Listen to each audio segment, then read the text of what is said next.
ಪುತ್ತೂರಿನ ನಗರದಲ್ಲಿ ಕೂಡ ಗೊಂಬೆ ಕೂರಿಸಿರುವಂಥದ್ದು ಹಲವಾರು ವಿಚಾರಗಳು ಹಾಗೆಯೇ ಹಲವಾರು ವಿಶೇಷತೆಗಳನ್ನು ಒಳಗೊಂಡು ಇಲ್ಲಿ ಗೊಂಬೆಯನ್ನು ಕೂರಿಸಲಾಗಿದೆ.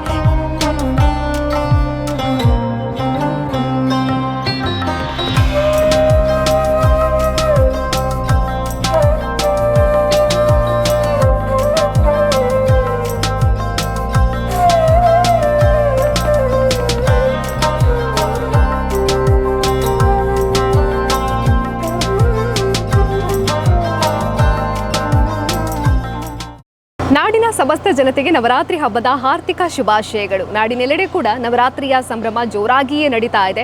ನವರಾತ್ರಿ ಬಂತು ಅಂತ ಹೇಳಿದರೆ ಹೆಣ್ಣು ಮಕ್ಕಳಿಗೆ 9 ದಿನಗಳ ಕಾಲ ಪೂಜೆ ಪುನಸ್ಕಾರಗಳನ್ನು ಮಾಡೋದು, ನವ ದುರ್ಗೆಯರನ್ನು ಆರಾಧನೆ ಮಾಡೋದು ಅಂತ ಹೇಳಿದರೆ ಎಲ್ಲಿಲ್ಲದ ಸಂಭ್ರಮ.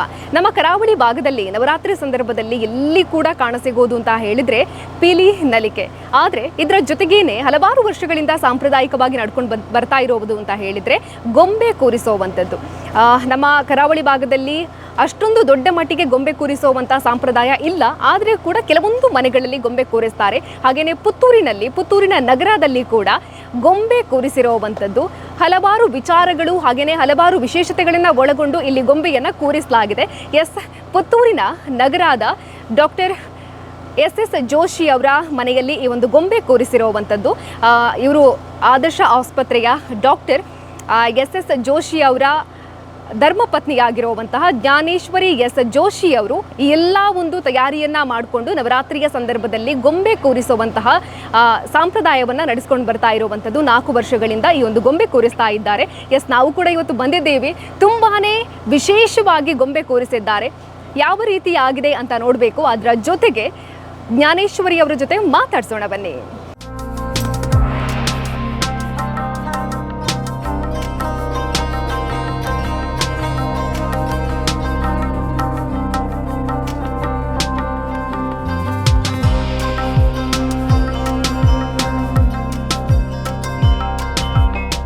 Doctor Jnaneshwari S Joshi madam ಇದ್ದಾರೆ. ಇವರ ಮನೆಯಲ್ಲೇ ಗೊಂಬೆಯನ್ನು ಕೂರಿಸಿರುವಂಥದ್ದು. ನಮ್ಮ ಈ ಭಾಗದಲ್ಲಿ ನೋಡೋದು ಅಂತ ಹೇಳಿದರೆ ಪೀಲಿನಲಿಕೆ ತುಂಬಾ ಫೇಮಸ್ ಆಗಿರುತ್ತೆ. ಬಟ್ ಈ ರೀತಿಯಾಗಿ ಗೊಂಬೆ ಕೂರಿಸೋದು ಅನ್ನುವಂಥದ್ದು ತೀರಾ ವಿರಳ. ಇವರ ಮನೆಯಲ್ಲಿ ಮನೆಯ ಒಳಗೆ ಗೊಂಬೆಯನ್ನು ಕೂರಿಸಿರೋದು ಮಾತ್ರ ಅಲ್ಲದೆ ಮನೆಯ ಸುತ್ತಮುತ್ತ ಕೂಡ ಹಲವಾರು ವಿಶೇಷತೆಗಳಿದೆ. ವಿಶೇಷವಾಗಿರುವಂಥ ಗೊಂಬೆಯನ್ನು ಕೂಡ ಇಟ್ಟಿರುವಂಥದ್ದು. ಮೇಡಮ್ ಜೊತೆ ಮಾತಾಡಬೇಕು. ನಮಸ್ತೆ ಮೇಡಮ್, ನವರಾತ್ರಿ ಹಬ್ಬದ ಶುಭಾಶಯಗಳು. ಓಕೆ, ತುಂಬಾ ಚೆನ್ನಾಗಿದೆ. Thank you madam. ತುಂಬಾ ಚೆನ್ನಾಗಿ ಗೊಂಬೆಯನ್ನು ಕೂರಿಸಿದ್ದೀರಾ. ನಾವು ಸುತ್ತ ಹೋಗಿ ಬಂದ್ವಿ ಕೂಡ. ತುಂಬಾ ನೀಟಾಗಿ ತುಂಬಾ ಚೆನ್ನಾಗಿ ಇರೋವಂಥದ್ದು.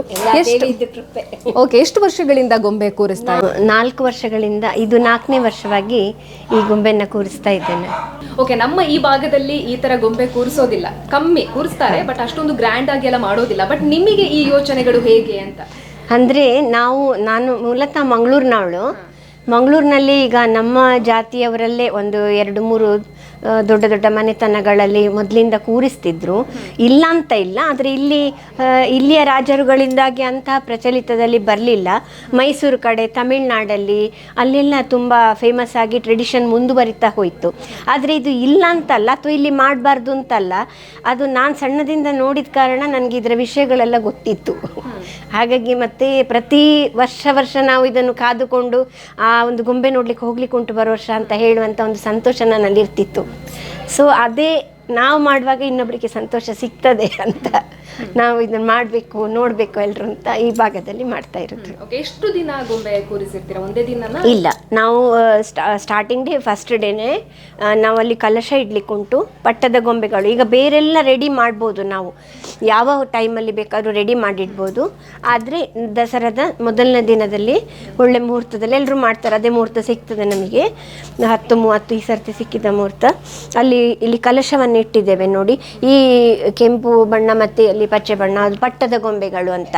ಪಟ್ಟದ ಗೊಂಬೆಗಳನ್ನು ನಿಲ್ಲಿಸಿ ಕಲಶ ಇಟ್ಟ ಮೇಲೆ ವಿದ್ಯುಕ್ತವಾಗಿ ಈ ಹಬ್ಬ ಸ್ಟಾರ್ಟ್ ಆಯಿತು ಅಂತ ಲೆಕ್ಕ. ಮತ್ತು ಈ ದೇವಿಯನ್ನು ಹೀಗೇ ಅಲಂಕಾರಕ್ಕಾಗಿ ದೇವಿಯನ್ನು ಮಾಡಿದ್ದೇನೆ. 9 ದಿವಸವೂ ಇಟ್ಟು ಕೊನೆ 11ನೇ ದಿವಸಕ್ಕೆ ಇದನ್ನು ಉದ್ದೀಪನ ಮಾಡ್ತೀನಿ. ಎಷ್ಟು ಗೊಂಬೆಗಳಿದೆ ಗೊತ್ತಿದೆಯಾ ಮೇಡಮ್? ತುಂಬಾನೇ ಇದೆ. ಇಲ್ಲ, ನನಗೆ ಲೆಕ್ಕ ಇಲ್ಲ. ಯಾಕಂದರೆ ನಾನು ನಿನ್ನೆವರೆಗೂ ಪರ್ಚೇಸ್ ಮಾಡ್ತಾನೇ ಇದ್ದೆ. ಅದರಲ್ಲಿ ಎಷ್ಟೋ ನನ್ನ ಹತ್ರ ಮೊದಲಿದ್ದದ್ದು ಇತ್ತು. ನನಗೆ ಇದೆಲ್ಲ ಕಲೆಕ್ಷನ್ಸ್ ಇದು ತುಂಬ ಒಂದು ಆಸಕ್ತಿ ಇತ್ತು. ಹೋದಲ್ಲಿ ಬಂದಲ್ಲಿ ಎಲ್ಲ ಕಲೆಕ್ಟ್ ಮಾಡ್ತಾ ಇದ್ದೆ. ಸೊ ತುಂಬ ಆದಾಗ ನಾನು ಈ ಮನೆ ಕಟ್ಟುವಾಗ ಆ್ಯಕ್ಚುಲಿ ನನ್ನ ಇದು ವಿಷಯ ಗೊತ್ತಿದ್ದ ಕಾರಣ 7 ಸ್ಟೆಪ್ಸ್ ಇದು ಅಂತ ಹೇಳಿ ಇಡುದು ಅಂತ ಮೊದಲಿಂದ ಗೋಲುಗೊಂಬೆಗಳನ್ನು ಅಂತ ಗೊತ್ತಿದ್ದ ಕಾರಣ ನನ್ನ ದೇವರ ಕೋಣೆ ಕಟ್ಟುವಾಗಲೇ ನಾವು ಸಣ್ಣ ಸಣ್ಣ ಸಣ್ಣ ಮೆಟ್ಟಿಲು ಹಾಗೆ 7 ಸ್ಟೆಪ್ಸ್ ಮಾಡಿ ಫಸ್ಟಿಗೆ ಇದ್ದದ್ದು ನನ್ನ ಹತ್ರ ಅಷ್ಟೇ ಸಣ್ಣ ಸಣ್ಣ ಗೊಂಬೆಗಳಾಗಿ ಅವುಗಳನ್ನೆಲ್ಲ ಇಡ್ತಾ ಇದ್ದೆ. ಮತ್ತು ಐಕ್ ಬಿ ಶರ್ಮಾ ಅಂತ ಹೇಳಿ ಅವರು ಮಂಗಳೂರಲ್ಲಿದ್ದರು, ನಮ್ಮ ಜಾತಿಯವರು ಅಂತ ಅನ್ನಲ್ವ, ಅವ್ರ ಮನೇಲಿ ನಾವು ಸಣ್ಣದಿಂದ ನೋಡಿದ್ದು. ಸೊ ಅವರು ಲಾಸ್ಟಿಗೆ ಅದನ್ನು ಬಿಡುಗಡೆ ಮಾಡುವಾಗ ಅವರಿಗೆ ಒಂದು ಕಾಲದಲ್ಲಿ ಅವರಿಗೆ ಮುಂದುವರಿಸಲಿಕ್ಕೆ ಆಗಲಿಲ್ಲ, ನನಗೆ 4 ಗೊಂಬೆಗಳನ್ನು ಅವರ ನೆನಪಿಗಾಗಿ ಕೊಟ್ಟಿದ್ದರು. ಅದನ್ನು ನನ್ನ ದೇವ್ರ ಕೋಣೆಯಲ್ಲಿಟ್ಟು ಪೂಜಿಸ್ತವೆ ಇದ್ದೆವು ಯಾವಾಗದಿಂದವೇ. ಸೊ ಆಮೇಲೆ ನನಗೆ ಅದನ್ನು ಕಂಟಿನ್ಯೂ ಮಾಡಿ ಈ ಥರ ಮಾಡಬೇಕು ಅಂತ. ಓಕೆ, ಇವಾಗ ಗೊಂಬೆ ಕೂರಿಸೋದು ಅನ್ನುವಂಥದ್ದು ತುಂಬಾ ಜನ ಕೇಳಿರ್ತಾರೆ. ಈಗಿನ ಕೆಲವು ಜನರಿಗೆ ಯಾಕೆ ಗೊಂಬೆ ಇಡ್ತಾರೆ, ಗೊಂಬೆ ಕೂರಿಸ್ತಾರೆ ಅನ್ನೋದು ಗೊತ್ತಿರಲ್ಲ. ಹಾಗಾಗಿ ಶಾರ್ಟ್ ಆಗಿ ಹೇಳೋದಾದ್ರೆ ಅದರ ಮಹತ್ವ ಏನು ಅಂತ. ಮಹತ್ವ ಏನಂದರೆ, ಗೊಂಬೆಗಳಲ್ಲಿ ನಾವು ಮೂರ್ತಿ ಪೂಜೆ ಆರಾಧಕರು, ಮೂರ್ತಿಯನ್ನು ನಾವು ಆರಾಧಿಸೋರು. ನಮಗೆ ಇದರಲ್ಲಿ ಅಂದರೆ ಎಲ್ಲ ದೇವರುಗಳ ಒಂದು ಸಂಕ್ಷಿಪ್ತ ರೂಪ ನಮಗೆಲ್ಲ ಒಟ್ಟಿಗೆ ಸಿಗ್ತದೆ. ಇದರಲ್ಲಿ ತರಾವಳಿ ಉಂಟು, ಪ್ರತಿ ಸ್ಟೆಪ್ಸಲ್ಲಿ ಹೇಗೆ ಇಡಬೇಕು ಅಂತ ಕ್ರಮ ಇದೆ. ಮೇಲೆ ನೋಡಿ ಪ್ರಮುಖ ದೇವರುಗಳು ಇಟ್ಟಿದ್ದೇವೆ, ಗಣಪತಿ ಆಗಲಿ, ಲಕ್ಷ್ಮಿ ಆಗಲಿ, ಈಶ್ವರ ಇಟ್ಟಿದ್ದೇವೆ. 2ನೇ ಸಾಲಲ್ಲಿ ದುರ್ಗೆಯನ್ನು ಮೇಯ್ನಾಗಿ ಇಟ್ಟುಕೊಂಡು ಶಕ್ತಿ ದೇವತೆ ದುರ್ಗಾರಾಧನೆ ಇದು ನವರಾತ್ರಿ ಅಂದರೆ. ಆಮೇಲೆ ಉಳಿದ ಗೊಂಬೆಗಳು ಅದು ದೇವಿಯವರದೆಲ್ಲ ಇಟ್ಟಿದ್ದೇವೆ. ಶಕ್ತಿ ಸ್ವರೂಪಿಣಿ ದೇವಿ ಅವರ ಬೇರೆ ಬೇರೆ ರೂಪಗಳನ್ನು ಇಟ್ಟಿದ್ದೇವೆ. ಅಥವಾ ನಮಗೀಗ ಫಸ್ಟ್ ರಾದಲ್ಲಿ ಯಾವುದಾದ್ರೂ ಎಕ್ಸ್ಟ್ರಾ ಗೊಂಬೆಗಳಿದ್ರೆ, ಈಗ ಕೃಷ್ಣಂದು 2ನೇದ್ರಲ್ಲಿ ಇಡಬಾರ್ದು ಅಂತೇನಿಲ್ಲ, ಇದ್ದರೆ ಹಾಗೆ 2ನೇದ್ರಲ್ಲಿ ರಿಪಿಟೇಷನ್ ಡಾಲ್ಸನ್ನು ಇಡ್ಬೋದು ದೇವ್ರುಗಳದ್ದೇ. ಆದಮೇಲೆ ಈಗ ಇದು 5 ಸ್ಟೆಪ್ಪಿನ ಗೋಲು ಹೇಳ್ತಾ ಇದ್ದೇನೆ. 3 ಸ್ಟೆಪ್ಪಿನ ಗೋಲ್ ಇದೆ, 5 ಸ್ಟೆಪ್ ಇದೆ, ಎಲ್ಲ ಆಡ್ ನಂಬರ್ 7 ಸ್ಟೆಪ್ಸ್ ಇದೆ, 9 ಸ್ಟೆಪ್ಸ್ ಇದೆ. ಲಾಸ್ಟ್ ಟೈಮ್ ನಾನು 9 ಸ್ಟೆಪ್ಸ್ ಗೋಲು ಇಟ್ಟು ಬೇರೇನೂ ಮಾಡಲಿಲ್ಲ, ಔಟ್ಸೈಡ್ ಬೇರೆ ಏನು ಮಾಡಿಲ್ಲ. ಈ ಸರ್ತಿ ಔಟ್ಸೈಡ್ ಎಲ್ಲ ಇದ್ದ ಕಾರಣ 5 ಸ್ಟೆಪ್ಸಿನ ಗೋಲ್ ಇಲ್ಲಿ ಮಾಡಿದ್ದು ನಾನು. ಈಗ 3ನೇ ಸ್ಟೆಪ್ಸಲ್ಲಿ ನಮ್ಮ ಹತ್ರ ದೇವ್ರುಗಳ ಏನು ಕಲೆಕ್ಷನ್ ಉಂಟ ಇಡ್ಬೋದು. ಇದರಲ್ಲಿ ನಾನೇನು ಇಟ್ಟಿದ್ದೇನೆಂದರೆ, ನನ್ನ ಹತ್ರ ಗಣಪತಿ ಕಲೆಕ್ಷನ್ ನನಗೆ ತುಂಬ ಹಾಬಿ ಇತ್ತು. ಸೊ ಗಣಪತಿ ಕಲೆಕ್ಷನ್ಸ್ ಏನೆಲ್ಲ ಇದೆಯೋ ಒಂದೇ ಕಡೆ ಇಟ್ಟಿದ್ದೀನಿ, ಚೆಂದ ಕಾಣ್ತದೆ ಅಂತ. ನೆಕ್ಸ್ಟ್ ಆ 4ನೇ ಸ್ಟೆಪ್ಪಲ್ಲಿ ನಮಗೆ ಮನುಷ್ಯರು ಬರ್ತಾರೆ, ದೇವತೆಗಳೆಲ್ಲಾದ ಮೇಲೆ ಮನುಷ್ಯರಲ್ಲಿ ಈಗ ನಮಗೆ ಅದರಲ್ಲಿ ಉನ್ನತ ಮಟ್ಟದಲ್ಲಿರೋರು, ಈಗ ಬಸವಣ್ಣನವರಾಗ್ಬೋದು, ಇವರು ಸಂಗೀತವನ್ನು ಸೃಷ್ಟಿ ಮಾಡಿದಂಥ ಆಚಾರ್ಯರು ಇರ್ಬೋದು, ಅಥವಾ ಮೀರಾಬಾಯಿ ಮನುಷ್ಯರೇ ಕೃಷ್ಣನನ್ನು ಆರಾಧಿಸ್ತಾ ಇದ್ರು. ಗಾಂಧೀಜಿ ಅಂತ ಮಹಾತ್ಮರು, ವಿವೇಕಾನಂದ, ರಾಮಕೃಷ್ಣ ಪರಮಹಂಸರು ಇವರೆಲ್ಲ ಇದ್ದಾರೆ, ಶಿರಡಿ ಸಾಯಿಬಾಬಾ, ವಿವೇಕಾನಂದರು, ಎಲ್ಲರಿವರು ಮನುಷ್ಯರಲ್ಲಿ ಅತ್ಯುನ್ನತ ಸ್ಥಾನ ಹೊಂದಿದವರು. ನಡುವಲ್ಲಿ ನೀವು ಕಾಣ್ಬೋದು, ನಡುವಲ್ಲಿ ಒಂದು ಸ್ಟೆಪ್ ನಾನು ಭಾರತ ಮಾತೆಗೆ ಕೊಟ್ಟಿದ್ದೇನೆ, ನಮ್ಮ ಶಂಖದಿಂದ ಉದ್ಭವ ಆದ ಲಕ್ಷ್ಮಿ ಹೇಗೆ ಹಾಗೆ ಅಂತ ಹೇಳಿ ಒಂದು ಸ್ಥಾನ ಕೊಟ್ಟಿದ್ದೇವೆ. ಆಮೇಲೆ 5ನೇ ಸ್ಟೆಪ್ಪಲ್ಲಿ ಏನು ಮಾಡಿದ್ದೇವೆ ಅಂದರೆ, ಪ್ರಾಣಿಗಳು ಬರ್ತವೆ, ಪ್ರಾಣಿಗಳು, ಪಕ್ಷಿಗಳು ಈ ಥರ. ಈಗ 9 ಸ್ಟೆಪ್ ಅಂದರೆ ಹಾಗಾದರೆ ಹೇಗಿಡ್ಬೋದು ಅಂತ ನೀವು ಕೇಳ್ಬೋದು. ಇದನ್ನೇ ಮತ್ತೆ ನಾವು ವಿಂಗಡಣೆ ಮಾಡೋದು. ಈಗ 4ನೇ ಸ್ಟೆಪ್ಪಲ್ಲಿ ನೀವು ಸಂತರನ್ನು ಕಾಣ್ತೀರಿ. ಸಂತರು ನಮ್ಮ ಮಟ್ಟಿಗೆ ಹೈಯೆಸ್ಟ್ ಪೊಸಿಷನಲ್ಲಿರುವವರು, ವೀರರು ಇರ್ಬೋದು, ಅವರ ನೆಕ್ಸ್ಟ್ ಬರ್ತಾರೆ ಮನುಷ್ಯರಲ್ಲಿ. ಆಮೇಲೆ ಬೇರೆ ಬೇರೆ ವರ್ಗದಲ್ಲಿ ಕೆಲಸ ಮಾಡುವವರು ಬರ್ತಾರೆ, ಅಂಥದ್ದನ್ನು 2-3 ಸ್ಟೆಪ್ಸ್ ಮಾಡ್ಬೋದು. ಇಲ್ಲಿ ನೋಡಿ ಕೊನೆಯದರಲ್ಲಿ ಪ್ರಾಣಿಗಳು ಬೇರೆ ಥರ ಸ್ತರದಲ್ಲಿ, ಅದರ ಮೇಲೆ ಇನ್ನೊಂದು ವಿಂಗಡಣೆಯಲ್ಲಿ ಪಕ್ಷಿಗಳು, ಅದರ ನಂತರ ಕ್ರಿಮಿಕೀಟಗಳು ಎಲ್ಲ ಇಡ್ಬೋದು. 5 ಗೊಂಬೆಯಲ್ಲಿ ಇಡುವಾಗ ನಾವು ಅದನ್ನೆಲ್ಲ ಮರ್ಜು ಮಾಡಿ ಇಡ್ತೇವೆ. ಹಾಗೆ ಆ ಥರ ಒಂದು ಇದರ ಕ್ರಮ ಹೋಗ್ತದೆ, ಕ್ರಮ ಬರ್ತದೆ. ಹಾಗೆ ಬರ್ಸಿ ದೇವರಿಗೆ ಇಡ್ತೇವೆ ನೈವೇದ್ಯಕ್ಕಾಗಿ. ಮತ್ತು ಹಣ್ಣು ಹಂಪಲುಗಳು ಪೂಜೆ. ನಮ್ಮಲ್ಲಿ ಆರತಿ ಹೇಗೆ ಅಂತ ಹೇಳಿದರೆ, ನಾವು ಬೇರೆ ದೊಡ್ಡ ಸ್ತೋತ್ರಗಳು ಮಂತ್ರಗಳು ಏನು ಬೇಡ, ಪದ್ಯ ಹೇಳ್ಕೊಂಡು ಬಂದವರೆಲ್ಲ ಯಾವ ಥರ ಸಂತೋಷ ಪಡ್ತಾರೆ, ಅವರ ಇನ್ವಾಲ್ವ್ಮೆಂಟ್ ಯಾವ ಥರ ಇರ್ತದೆ ಅದನ್ನು ನೋಡಿಕೊಂಡು ಎಲ್ಲರೊಟ್ಟಿಗೆ ಪೂಜೆ ಮಾಡಿ ಮುಗಿಸ್ತೀವಿ. ಬರ್ತಿರ್ತಾರೆ. ಆದರೆ ನಾವು ಊಟ ಎಲ್ಲ ಅರೇಂಜ್ಮೆಂಟ್ ಮಾಡಲಿಕ್ಕೆ ನಾವು ಫಿಕ್ಸೆಡ್ ಡೇಟ್ ಮಾಡಬೇಕಾಗ್ತದೆ. ಇದು ತೆಗೆದ್ರೆ ಆಯಿತು, ಕಲಶ ಮತ್ತು ಈ ಗೊಂಬೆಗಳನ್ನು ಅಡ್ಡ ಹಾಕಿದರೆ ಮುಗೀತು ಅಂತ ಲೆಕ್ಕ ಅಷ್ಟೇ. ಮತ್ತು ಇದು ನಮ್ಮ ಟೈಮಿಗೆ ನಾವು ಹತ್ರ ಮಾಡ್ತಾರೆ. ಓಕೆ ಮೇಡಮ್, ಇಲ್ಲಿಯ ಬಗ್ಗೆ ತಿಳಿಸ್ಕೊಟ್ರಿ. ಹಾಗೆ ಮನೆಯ ಸುತ್ತಮುತ್ತ ಕೂಡ ಇದೆ, ಅದ್ರ ಬಗ್ಗೆನೂ ನೀವು ಎಕ್ಸ್ಪ್ಲೈನ್ ಮಾಡಬೇಕು. ಆಯಿತು.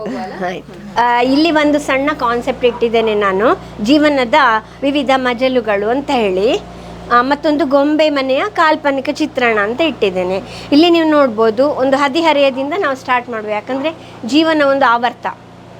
ಹದಿಹರೆಯದಿಂದ ಸ್ಟಾರ್ಟ್ ಮಾಡುವ. ಹದಿಹರೆಯದ ಒಂದು ಮಕ್ಕಳ ಪ್ರಾಯ ಕಾಣ್ಬೋದು ನೀವು. ಅದರ ನೆಕ್ಸ್ಟ್ ಬರುವಂಥದ್ದು ಮದುವೆ, ಅದರ ನಂತರ ಶ್ರೀಮಂತ ಶಾಸ್ತ್ರ ಬರ್ತದೆ ನಮ್ಮದರಲ್ಲಿ. ಆಮೇಲೆ ಇಲ್ಲಿ ಮಗು ಹುಡ್ತದೆ, ಮಗು ತೊಟ್ಲಿಗೆ ಹಾಕೋದು. ಆಮೇಲೆ ಈ ಮಕ್ಕಳೆಲ್ಲ ದೊಡ್ಡದಾಗ್ತಾರೆ. ಇದು ಕೂಡು ಕುಟುಂಬ, ಎಲ್ಲರಿದ್ದಾರೆ ಇಲ್ಲಿ ಕೂಡು ಕುಟುಂಬ, ಅಜ್ಜಿಯವರಿದ್ದಾರೆ, ಬೇರೆ ಮಕ್ಕಳಿದ್ದಾರೆ ಎಲ್ಲ. ಅದರ ನೆಕ್ಸ್ಟ್ ಬರುವಂಥದ್ದು ಮುಪ್ಪಾದಮೇಲೆ ಅಂತ್ಯ ಅಂತ ಒಂದು ಸಣ್ಣದ್ರಲ್ಲಿ ಹಾಕಿದ್ದೇನೆ, ಯಾರು ಬೇಸರ ಮಾಡೋದು ಬೇಡ ಅಂತ. ಆದಮೇಲೆ ಪುನಃ ಇದು ಆವರ್ತ ರಿಪಿಟೇಷನ್ ಆಗ್ತದೆ. ಹಾಗೆ ಒಂದು ಜೀವನದ ಇಲ್ಲಿ ಕಿಚನ್ ನೋಡ್ಬೋದು ನೀವು, ಅಡುಗೆ ಮನೆ, ಅಲ್ಲಿ ದೇವರ ಕೋಣೆ, ಇಲ್ಲಿ ನಾಯಿಗಳನ್ನೆಲ್ಲ ಕಟ್ಟಿ ಹಾಕುವ ಜಾಗೆ, ಅಲ್ಲಿ ಬೆಡ್ರೂಮು, ಇಲ್ಲಿ ಒಂದು ಹಾಲು, ಇಂಥ ಗೊಂಬೆ ಮನೆಯ ಒಂದು ಚಿತ್ರಣ. ಇಲ್ಲಿ ಪಾರ್ಕಿಂಗ್ ಪ್ಲೇಸ್ ಇದೆ, ಇಲ್ಲಿ ಮಕ್ಕಳಿಗೆ ಆಟ ಆಡಲಿಕ್ಕೆ, ಅಲ್ಲಿ ಸ್ವಿಮ್ಮಿಂಗ್ ಪೂಲ್, ಅದನ್ನೆಲ್ಲ ಒಂದು ಕ್ರಿಯೇಟ್ ಮಾಡಿದ್ದೇವೆ. ಇದು ಕಾರಿನ ಹಳೆ ಭಾಗ ಅಂಥದ್ದನ್ನೆಲ್ಲ ಉಪಯೋಗಿಸ್ಕೊಂಡು ಮಾಡಿದ್ದು. ಹಾಂ, ಇಡೀ ಒಂದು ಅದೆಲ್ಲ ಇದೆ. ಹೌದು, ಇದೊಂದು ಸರ್ಕಲ್ ಅಂತ ಹೇಳ್ಬೋದು. ಇಲ್ಲಿ ಪ್ರತಿ ಕಥೆಗಳನ್ನು ಹಾಕಿದ್ದೇವೆ. ಮೇಯ್ನಾಗಿ ಇದು ಗೋವಿನ ಹಾಡಿದ್ದು ಮೂಲ ರೂಪ, ಫುಲ್ ಇದಿದೆ, ಪದ್ಯ ಇದೆ. ಬರೀ ಪಿಕ್ಚರಲ್ಲಿ ಬಂದದ್ದು ಅಥವಾ ಟೆಕ್ಸ್ಟಲ್ಲಿ ಬಂದದ್ದು ಮಾತ್ರ ಅಲ್ಲ, ಇದರಲ್ಲಿ ಇಡೀ ಮೂಲ ರೂಪವನ್ನು ಹುಡುಕಿ ಹಾಕಿದ್ದೇನೆ. ಇದರಲ್ಲಿ ಎಕ್ಸ್ಟ್ರಾ ತುಂಬ ಇದೆ, ಸೊ ಅದನ್ನು ಕಂಪ್ಲೀಟ್ ಹಾಕಿದ್ದೇನೆ. ಇಲ್ಲಿ ನೀವು ಚಿತ್ರಣ ಕಾಳಿಂಗನೆಂಬ ಗೊಲ್ಲ ಇದ್ದಾನೆ. ಇಲ್ಲಿ ಹುಲಿ ಮತ್ತು ದನ ಮಾತಾಡಿಕೊಳ್ತಾರೆ, ಪುಣ್ಯಕೋಟಿ ಮತ್ತು ಅರ್ಬುತ ಹುಲಿಯ ಹೆಸರು ಮಾತಾಡಿಕೊಳ್ತಾರೆ. ಅದು ಹೋಗಿ ಹಾಲು ಕುಡಿಸಿ ಬರ್ತದೆ, ಲಾಸ್ಟಿಗೆ ಅಲ್ಲಿ ಬಂಡೆಯಿಂದ ಬಿದ್ದು ಸಾಯ್ತದೆ. ಇದು ಒಂದು ಕಾಡಿನ ಚಿತ್ರಣ. ಇದು ಒಂದು ಮೊಸಳೆ ಹಾಗೂ ಕೋತಿಯ ಒಂದು ಕತೆ ಇಲ್ಲಿ ನೋಡ್ಬೋದು ನೀವು. ಇಲ್ಲಿ ಒಂದು ಕೊಕ್ಕರೆ ಮತ್ತು ಹುಲಿಯ ಕತೆ ಇದೆ. ಈ ಕತೆಗಳನ್ನೆಲ್ಲ ಸಣ್ಣಕ್ಕೆ ಇಲ್ಲಿ ಬರೆದು ಇದು ಮಾಡಿ. ಇದು ಟಾಮ್ ಆ್ಯಂಡ್ ಜೆರಿ ಮಕ್ಕಳ ಇಷ್ಟವಾದದ್ದು. ಇದು ಕ್ವ್ಯಾಕರ್ ಅಂತ, ಅದರಲ್ಲಿ ಬರುವ ಇನ್ನೊಂದು ಕ್ಯಾರೆಕ್ಟ್ರು ಯಾವುದು ಬಾತುಕೋಳಿ ಮರಿ, ಅದರದ್ದು ಬಗ್ಗೆ ತುಂಬ ಕತೆ ಇದೆ, ಟಾಮ್ ಜೆರಿ ಮತ್ತು ಇವರ ಬಗ್ಗೆ. ಇಲ್ಲಿ ಸಿಂಹ ಮತ್ತು ಮೊಲದ ಕತೆ, ಆ ಬಾವಿಯಲ್ಲಿ ಪ್ರತಿಬಿಂಬ ಕಂಡು ಅದು ಹಾರಿ ಸತ್ತೋಗ್ತದೆ, ಅದಂಥ ಕತೆ. ಇದು ಜಾಣ ಕಾಗೆದ್ದು ಒಂದು ಕತೆ, ಕಲ್ಲನ್ನು ಹೆಕ್ಕಿ ಹೇಗೆ ಹಾಕ್ತದೆ ಅಂತ ಹೇಳಿ.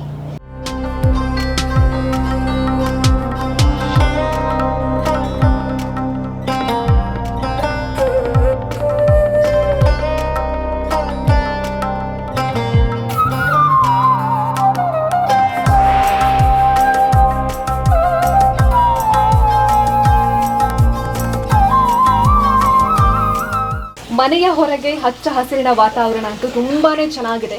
ಅವುಗಳಿಗೆ ಚೆನ್ನಾಗಿರುವಂತಹ, ಇನ್ನೂ ಚೆನ್ನಾಗಿ ಕಾಣಬೇಕು ಅನ್ನುವಂಥ ಟಚನ್ನು ಕೊಟ್ಟು ಈ ಎಲ್ಲ ಗೊಂಬೆಗಳನ್ನ ಕೂರಿಸಿರುವಂಥದ್ದು, ಇಟ್ಟಿರುವಂಥದ್ದು. ಎಸ್ ಮೇಡಮ್, ಇಲ್ಲಿನ ಬಗ್ಗೆ ಎಕ್ಸ್ಪ್ಲೈನ್ ಮಾಡಿ. ಇಲ್ಲಿ ನಾವೇನಂದರೆ ಐತಿಹಾಸಿಕ ನವದುರ್ಗೆಯರು ಅಂತ, ದುರ್ಗೆ ಅಂದರೆ ಶಕ್ತಿ, ನವದುರ್ಗೆಯರು 9 ಮುತ್ತು ರತ್ನಗಳಂಥ ವೀರ ವನಿತೆಯರನ್ನು ಆರಿಸಿ ಇಲ್ಲಿ ಅವರನ್ನು ದುರ್ಗೆಯ ಶಕ್ತಿಗೆ ನಾವು ಹೋಲಿಸಿದ್ದೇವೆ. ಯಾಕಂದರೆ ಇಂತಹ ಒಂದು ಭಾರತವನ್ನು ಉಳಿಸಿಕೊಡ್ಬೇಕಾದ್ರೆ 17ನೇ ಸೆಂಚುರಿಯಿಂದ ನಮಗೆ ಹಿಸ್ಟ್ರಿ ಸಿಗ್ತದೆ ಕ್ಲಿಯರ್ ಆಗಿ. ಯೂಟ್ಯೂಬ್ಸಲ್ಲಿರಲಿ, ಯಾವುದೇ ಒಂದು ಇದರಲ್ಲಿ ಆಗಲಿ, ಡಾಕ್ಯುಮೆಂಟ್ಸಲ್ಲಿ ಆಗಲಿ, ಅದನ್ನು ಆದಷ್ಟು ಸ್ಟಡಿ ಮಾಡಿ ಕರೆಕ್ಟ್ ಇರುವಾಗಿ ನೋಡಿಕೊಂಡು ಇಲ್ಲಿ 9 ವೀರ ವನಿತೆಯರನ್ನು ಗುರುತಿಸಿ ಅವರ ತದ್ರೂಪಿ ಅಲ್ಲದಿದ್ದರೂ ಅವರ ಪ್ರತೀಕವಾಗಿ ಈ ಗೊಂಬೆಗಳನ್ನು ಅಲಂಕರಿಸಿ ಅವರವರ ಒಂದು ಫೋರ್ಟಿನ ಸಾಧಾರಣ ಆಕಾರಗಳು ಹತ್ರ ಬರುವಾಗಿ ಮಾಡಿ ಒಂದು ಡಿಸ್ಪ್ಲೇ ಮಾಡ್ತಾ ಇದ್ದೇವೆ. ಇಲ್ಲಿ ಬೆಳವಡಿ ಮಲ್ಲಮ್ಮ ಬಹಳ ವರ್ಷ ಆಳಿದವರು ಭಾರತ ದೇಶವನ್ನು. ಇವತ್ತಿಗೆ ನಮಗೆ ಎಲ್ಲ ಉಳಿಸಿಕೊಟ್ಟಿದ್ದಾರೆ ಅಂದರೆ ನೋಡಿ, ಅಹಲ್ಯಾಬಾಯಿ ಹೋಳ್ಕರ್ ಅಂತ ಇವರು, ಮೋದಿಜಿಯವರು ಮೊನ್ನೆಷ್ಟು ಇವರದ್ದು ಪ್ರತಿಮೆ ಮಾಡಿದ್ದಾರೆ ಕಾಶಿ ವಿಶ್ವನಾಥ ದೇವಸ್ಥಾನದ ಹತ್ರ. ನೋಡಿ, ಇವರು 3500 ದೇವಾಲಯಗಳನ್ನು ರಕ್ಷಿಸಿ ಪುನರುತ್ಥಾನ ಮಾಡಿದ್ದಾರೆ. ಅಂತಹ ಕೀರ್ತಿ ಅವರಿಗೆ ಸಲ್ತದೆ. ಅಲ್ಲದೆ 24 ವರ್ಷಗಳು ಆಡಳಿತ ಮಾಡಿದ್ದಾರೆ. ಹಾಗೆ ಝಾನ್ಸಿ ರಾಣಿ ಲಕ್ಷ್ಮೀಬಾಯಿ ಇವರದ್ದೆಲ್ಲ ನಮಗೆ ಪಾಠದಲ್ಲೇ ಬರ್ತದೆ, ಸಣ್ಣದಿಂದ ಎಲ್ಲರಿಗೆ ಗೊತ್ತುಂಟು. ಕೆಲವರೆಲ್ಲ ಇನ್ನೂ ತೆರೆಮರೆಯ ಕಾಯಿ ಹಾಗೆ ಹಿಸ್ಟ್ರಿ ಹುಡುಕ್ತಾ ಹೋದರೆ ಇನ್ನೂ ತುಂಬ ಜನ ಅನೇಕರಿದ್ದಾರೆ. ಇದರಲ್ಲಿ ಕೆಲವರನ್ನು ಹುಡುಕಿ ತೆಗೆದು ಇವರು ಇಂಥ ಒಂದು ಬಿರುದಿಗೆ, ಅಂದರೆ ಐತಿಹಾಸಿಕ ದುರ್ಗೆಯರು ಅಂತ ನಾವು ಧೈರ್ಯವಾಗಿ ಹೇಳ್ಬೋದು ಅಂತ ಹೇಳುವವರನ್ನು ಸೆಲೆಕ್ಟ್ ಮಾಡಿ ಈ ಕಾನ್ಸೆಪ್ಟ್ ಮಾಡಿದ್ದೇನೆ. ಹೌದು, ಕಿತ್ತೂರು ರಾಣಿ ಚೆನ್ನಮ್ಮ ಮಗುವನ್ನು ಹಿಡ್ಕೊಂಡೇ ಯುದ್ಧಕ್ಕೆ ಹೋಗ್ತಾರೆ. ಇಲ್ಲಿ ಇವರು ಕೂಡ ಹಾಗೆ ಝಾನ್ಸಿ ರಾಣಿ ಲಕ್ಷ್ಮೀಬಾಯಿ ಅವರು ಕೂಡ ಮಗುವನ್ನು ಹಿಡ್ಕೊಂಡೇ ಹೋಗಿರ್ತಾರೆ. ಇಲ್ಲಿ ವೀರವನಿತೆ ಒನಕೆ ಓಬವ್ವ ಇವರು ನೋಡಿ, ಕಳ್ಳಗಂಡಿಯಲ್ಲಿ ಬಂದಂತಹ ಎಲ್ಲ ಸೈನಿಕರನ್ನು ಕೊಂದು, ವಿರೋಧ ಪಕ್ಷದ ಸೈನಿಕರನ್ನೆಲ್ಲ ಕೊಂದು ಹಾಕಿ ಅವರು ಹೇಗೆ ಅವರ ಕೋಟೆಯನ್ನು ರಕ್ಷಿಸ್ತಾರೆ ಅಂಥೇಳಿ. ಮತ್ತು ಇಲ್ಲಿ ಚೆನ್ನಭೈರಾದೇವಿ ಕಾಳು ಮೆಣಸಿನ ರಾಣಿ ಅಂಥೇಳಿ, ಅವರು ತುಂಬ ಅಂದರೆ 54 ವರ್ಷ ರಾಜ್ಯಭಾರ ಮಾಡ್ತಾರೆ. ಒಬ್ಬರು ಸ್ತ್ರೀ 54 ವರ್ಷ ರಾಜ್ಯಭಾರ ಆಗಿನ ಕಾಲದಲ್ಲಿ ಮಾಡ್ತಾರಂತ ಹೇಳಿದರೆ 16ನೇ ಶತಮಾನದವರು, ತುಂಬ ಹಳಬರು. ಅದು ಬಹಳ ಅವರಂಥ ಒಂದು ಅವರಿಗೆ ಕೆಪಾಸಿಟಿ ಇತ್ತು ಅಂತ ಆಯ್ತಲ್ವಾ. ಸೊ ತುಂಬ ಅವರು ಸಹ ಸುಮಾರು ಗೇರು ಸೊಪ್ಪೆ ಅಲ್ಲಿಂದ ಹಿಡಿದು ಈಚೆ ತುದಿವರೆಗೆ ಸಾಧಾರಣ ಎಲ್ಲ ಇದು ಮಾಡಿದ್ದಾರೆ. ಕರಿಮೆಣಸಿನ ರಾಣಿ ಅಂತ ಹೇಳ್ತಾರೆ ಅವರನ್ನು. ಕಾಳು ಮೆಣಸನ್ನು ಇವರಿಗೆ ಮಾರಿ ಅದರಿಂದ ಬಂದ ದುಡ್ಡಲ್ಲಿ ಇವರು ರಾಜ್ಯವನ್ನು ರಕ್ಷಿಸ್ತಾ ಇದ್ದರು. ಹಾಗೆ ವೀರರಾಣಿ ಅವಂತಿಬಾಯಿ ಅಂತ ಹೇಳಿ ಡಾಕ್ಟ್ರಿನ್ ಆಫ್ ಲ್ಯಾಬ್ಸನ್ನು ಇದ್ದಾಗಲೂ ಅವರು ತಪ್ಪಿಸಿ ಅಂದರೆ ಅದಕ್ಕಾಗಿ ಹೋರಾಡಿದ್ದಾರೆ. ರಾಣಿ ಅಬ್ಬಕ್ಕ, ಮಂಗಳೂರಿನವರು, ಉಳ್ಳಾಲದ ರಾಣಿ ಅಬ್ಬಕ್ಕ ಚೌಟರ ಅರಸಿ, ಅವ್ರು ಹೇಗೆ ದೋಣಿಯಲ್ಲಿ ಹೋಗಿ ಅವರು ರಾತ್ರಿ ಪೋರ್ಚುಗೀಸರು ಅಟ್ಯಾಕ್ ಮಾಡಿದಾಗ ಅವರು ರಾತ್ರಿ ದೋಣಿಯಲ್ಲಿ ಸೈನಿಕರನ್ನು ಕಟ್ಕೊಂಡೋಗಿ ಬಾಣಕ್ಕೆ ಅವರು ಪಂಜನ್ನು ಇದರಲ್ಲಿ ಎಣ್ಣೆಯಲ್ಲಿ ಮುಳುಗಿಸಿ ಅದಕ್ಕೆ ಬೆಂಕಿ ಕೊಟ್ಟು ಅದರಿಂದ ಬಿಟ್ಟ ಬಾಣಗಳಿಂದ ಅವರು ನಮ್ಮ ದೇಶವನ್ನು, ನಮ್ಮ ಮಂಗಳೂರನ್ನು ರಕ್ಷಿಸಿದ್ದಾರೆ. ದೋಣಿ ಇದು ಒಂದು ಕಡೆ ಸಿಕ್ಕಿತ್ತು ನಮಗೆ, ಮಣ್ಣಿನ ದೋಣಿಗಳು, ಅದರಿಂದಾಗಿ ಹೀಗೆ ಮಾಡಿದ್ದು. ಐಸ್ ಕ್ರೀಮ್ ಕಡ್ಡಿಗಳು ಮತ್ತು ಇದು ಟಿಶ್ಯೂ ಪೇಪರಿಂದ ಈ ವೇವ್ಸನ್ನು ಮಾಡುವಂಥದ್ದು. ಆಮೇಲೆ ಇವರಿಗೆ ಅದೇ ಥರ ರಾಣಿಯರಿಗೆ ಆ ಥರ ಡ್ರೆಸ್ ಮಾಡಿದ್ದೇವೆ. ಆದಷ್ಟು ಅವರ ಫೋಟೋಸ್ ನೋಡಿಕೊಂಡು ನಮ್ಮಿಂದಾದಷ್ಟು ನ್ಯಾಯ ಒದಗಿಸಿದ್ದೇನೆ ಅಂತ ಹೇಳಿದ್ದೆ ಅಷ್ಟೆ. ಕೆಳದಿ ಚೆನ್ನಮ್ಮ, ಕಿತ್ತೂರು ಚೆನ್ನಮ್ಮ, ಇಬ್ಬರು ಚೆನ್ನಮ್ಮನವರಿದ್ದರು.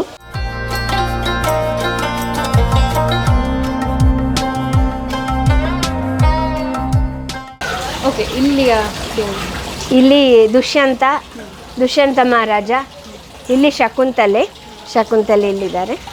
ಅವರ ಸಖಿ ಪ್ರಿಯಂವದೆ ಇದ್ದಾರೆ. ಹಾಗೆ ಅಲ್ಲಿ ಒಂದು ದುಂಬಿಯನ್ನು ಕಾಣ್ಬೋದು. ಈ ಕತೆ ಎಲ್ರಿಗೂ ಗೊತ್ತಿದ್ದದ್ದೇ. ಮಹಾರಾಜ ಕಾಡಲ್ಲಿ ಬರ್ತಾ ಇರಬೇಕಾದ್ರೆ ಆಶ್ರಮ ಕಾಣ್ತಾನೆ. ಹಾಗೆ ಬಾಯಾರಿಕೆ ಆಯಿತು ಅಂತ ನೀರು ಕುಡಿಲಿಕ್ಕೆ ಹೋಗುವಾಗ ಅಲ್ಲಿ ಶಾಕುಂತಲೆ ನೀರು ತಗೊಳ್ತಾ ಇರ್ತಾರೆ. ಹಾಗೆ ಒಂದು ದುಂಬಿ ಅವರನ್ನು ಅಟ್ಯಾಕ್ ಮಾಡ್ತಾ ಇರುವಾಗ ರಕ್ಷಿಸ್ತಾರೆ ದುಷ್ಯಂತ ಮಹಾರಾಜರು. ಹಾಗೆ ಅವರಿಗೆ ಪ್ರೀತಿ ಪ್ರಣಯ ಆಗಿ ಮುಂದಿನ ಕತೆ ನಿಮಗೆ ಗೊತ್ತಿದೆ. ಅವರ ಸಖಿ ಪ್ರಿಯಂವದೆ ಕೂಡ ಅವರ ಜೊತೆ ಇರ್ತಾರೆ ಆವಾಗ. ಇಷ್ಟು ಕಾನ್ಸೆಪ್ಟ್. ಇದು ಪರ್ಮನೆಂಟ್ ಕನ್ಸ್ಟ್ರಕ್ಷನ್ನು.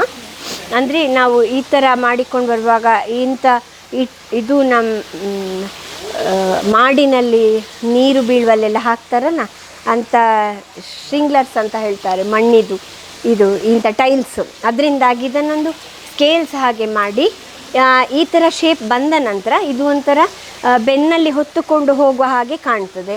ಸೊ ಅದಕ್ಕೆ ಮುಖವಾಡ ಏನಿಡ್ಬೋದು ಅಂತ ಮಾಡುವಾಗ ನಮಗೆ ಡ್ರ್ಯಾಗನ್ ಇದು ನೆನಪಾಯಿತು. ಆದರೆ ನಾವಿದನ್ನು ಹೇಗೆ ಕನ್ವರ್ಟ್ ಮಾಡ್ತಿದ್ದೇವೆ ಅಂದರೆ, ಇಲ್ಲಿ ನಾವು ಕಾಳಿಂಗ ಮರದನ್ನು ಕೃಷ್ಣ ಇಟ್ಟಿದ್ದೇವೆ.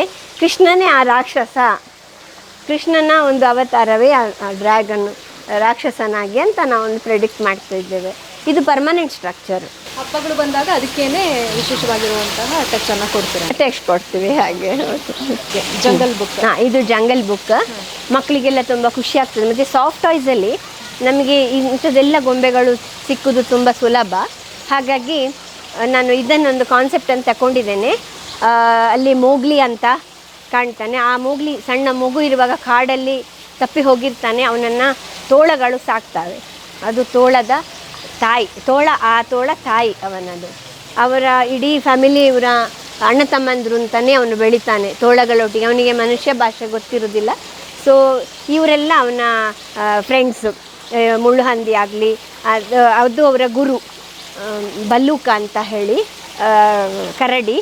ಅವರು ಎಲ್ಲ ಗುರು ವಿದ್ಯೆಗಳನ್ನು ಕಲಿಸೋದು, ಹೇಗೆಲ್ಲ ಇದರಿಂದ ಯಾವುದು ಕಾಡಿನಲ್ಲಿ ಹೇಗೆ ತನ್ನನ್ನು ತಾನು ರಕ್ಷಿಸ್ಕೊಳ್ಬೋದಂತ. ಹಾಗೆ ನವಿಲು, ಇವರೆಲ್ಲ ಅವರ ಫ್ರೆಂಡ್ಸು. ಇಲ್ಲಿ ಗಿಳಿಗಳಿದ್ದಾರೆ. ಇಲ್ಲಿ ಏನು ಕ್ಯಾರೆಕ್ಟರ್ಸ್ ಇಟ್ಟಿದ್ದೇನೋ ಇದೆಲ್ಲ ಮೋಗ್ಲಿ ಮತ್ತು ಶಾಂತ ಅವರ ಫ್ರೆಂಡ್ಸ್. ಆನೆ ಇರ್ಬೋದು. ಇಲ್ಲಿ ಕೆಳಗೆ ನೋಡಿ ಶೇರ್ ಖಾನ್ ಮತ್ತು ತಬಾಕಿ ಅಂತ ನರಿ. ತಬಾಹ ಮಾಡುವ ಒಂದು ಬುದ್ಧಿ, ತಬಾಕಿ ಅವನು ಎಲ್ಲ ಕಡೆ ಬೇಡದ್ದೇ ಮಾಡೋದು ಆ ನರಿ ಬುದ್ಧಿ. ಹಾಗೆ ಈ ಮೊಸಳೆ ಮತ್ತು ಆ ಒಂದು ಸಣ್ಣ ಹಕ್ಕಿ. ಇವರಿಷ್ಟು ಜನ ಒಂದು ಗ್ರೂಪ್. ಇವರ ನಡುವೆ ಆಗುವ ಅಲ್ಲಿ ಕಪ್ಪು ಕರಡಿ ಇದೆ ಅಲ್ಲ, ಕಪ್ಪು ಕರಡಿ ಬಗೀರ ಅಂತ ಹೇಳಿ ಯಾವಾಗಲೂ ಮೋಗ್ಲಿಯನ್ನು ರಕ್ಷಿಸೋದು. ಯಾವಾಗ ಕಪ್ಪು ಕರಡಿ ಇಲ್ವಾ ಆವಾಗ ಈ ಶೇರ್ ಖಾನ್ ಮ್ಯಾನ್ ಕಬ್ ಅಂದ್ಕೊಂಡು ಮನುಷ್ಯ ಮಗು ಬಂತಂದ್ರೆ ತಿನ್ಲಿಕ್ಕೆ ಹೋಗೋದು. ಅದರಿಂದ ಹೇಗೆ ಇವರೆಲ್ಲ ರಕ್ಷಿಸ್ತಾರೆ ಫ್ರೆಂಡ್ಸ್. ಇಂಥ ಸ್ಟೋರಿ. ಅಲ್ಲಿ ಅಂತ ಹೇಳಿ ಅದು ಪೈಥಾನ್. ನಿಜವಾಗಿ ಹಾವು ಸ್ವಲ್ಪ ಸಣ್ಣದುಂಟು, ಅದು ಪೈಥಾನ್. ಅದು ಕೂಡ ಅವರ ಫ್ರೆಂಡ್. ಅದು ಕೂಡ ಇವರನ್ನೆಲ್ಲ ಉಪದ್ರ ಮಾಡುವಾಗೆಲ್ಲ ರಕ್ಷಿಸ್ತಾರೆ ಅವರನ್ನು, ಮೋಗ್ಲಿ. ಮತ್ತು ಶಾಂತಿ ಅವಳು ವಿಲೇಜ್ ಗರ್ಲ್, ಹತ್ತಿರದ ವಿಲೇಜ್ ಗರ್ಲ್. ಅವನಿಗೆ ಇವಳು ಶಾಂತಿ ಅಂತ. ಅವನಿಗೆ ಒಂದು ಹತ್ತಿರದ ಹಳ್ಳಿಯ ಹುಡುಗಿಯ ಪರಿಚಯ ಆಗೋದು. ಅವಳನ್ನು ನೋಡಿ ನನ್ನಾಗಿ ಮನುಷ್ಯ ಇವಳು ಅಂತ ಅವನಿಗೆ ಯೋಚನೆಗಳೆಲ್ಲ ಬರ್ತವೆ, ನನ್ನಾಗಿ ಇನ್ನೊಂದು ಪ್ರಾಣಿ ಉಂಟಂತ. ಸೊ ಅವರಿಬ್ಬರು ಫ್ರೆಂಡ್ಸ್ ಆಗ್ತಾರೆ. ಬಟ್ ಈ ಮೊಸಳೆ ನೀರಲ್ಲಿ ಉಪದ್ರ ಕೊಡ್ತಾ ಇರ್ತದೆ ಅವರಿಗೆ. ಇಂಥ ಅನೇಕ ಕಥೆಗಳುಂಟು ಇವರ ನಡುವೆಗಳಲ್ಲಿ.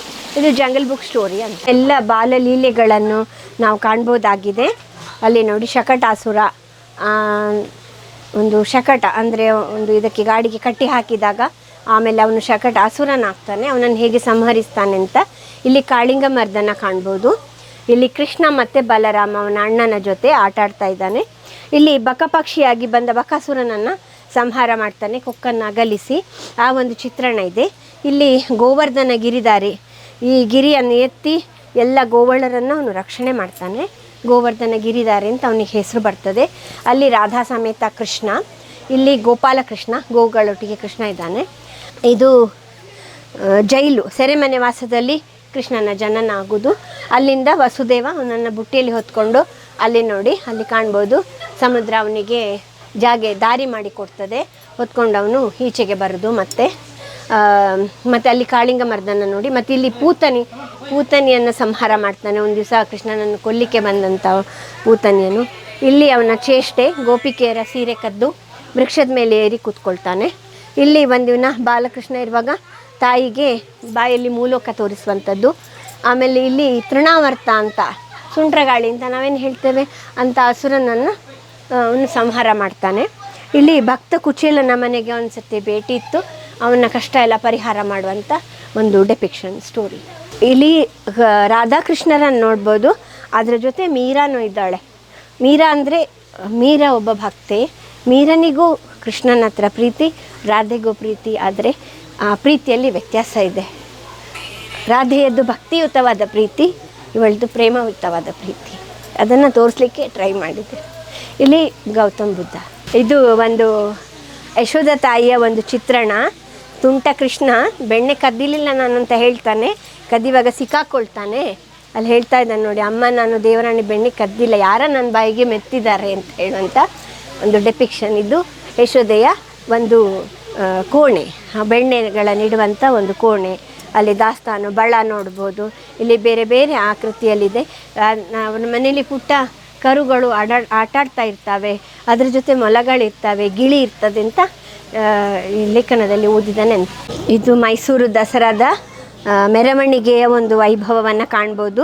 ತಾಯಿ ಚಾಮುಂಡೇಶ್ವರಿಯ ಟ್ಯಾಬ್ಲೋ ಬರ್ತಾ ಇದೆ. ಆಮೇಲೆ ಅಲ್ಲಿ ರಾಜ ಮತ್ತು ರಾಣಿಯನ್ನು ಕಾಣ್ಬೋದು.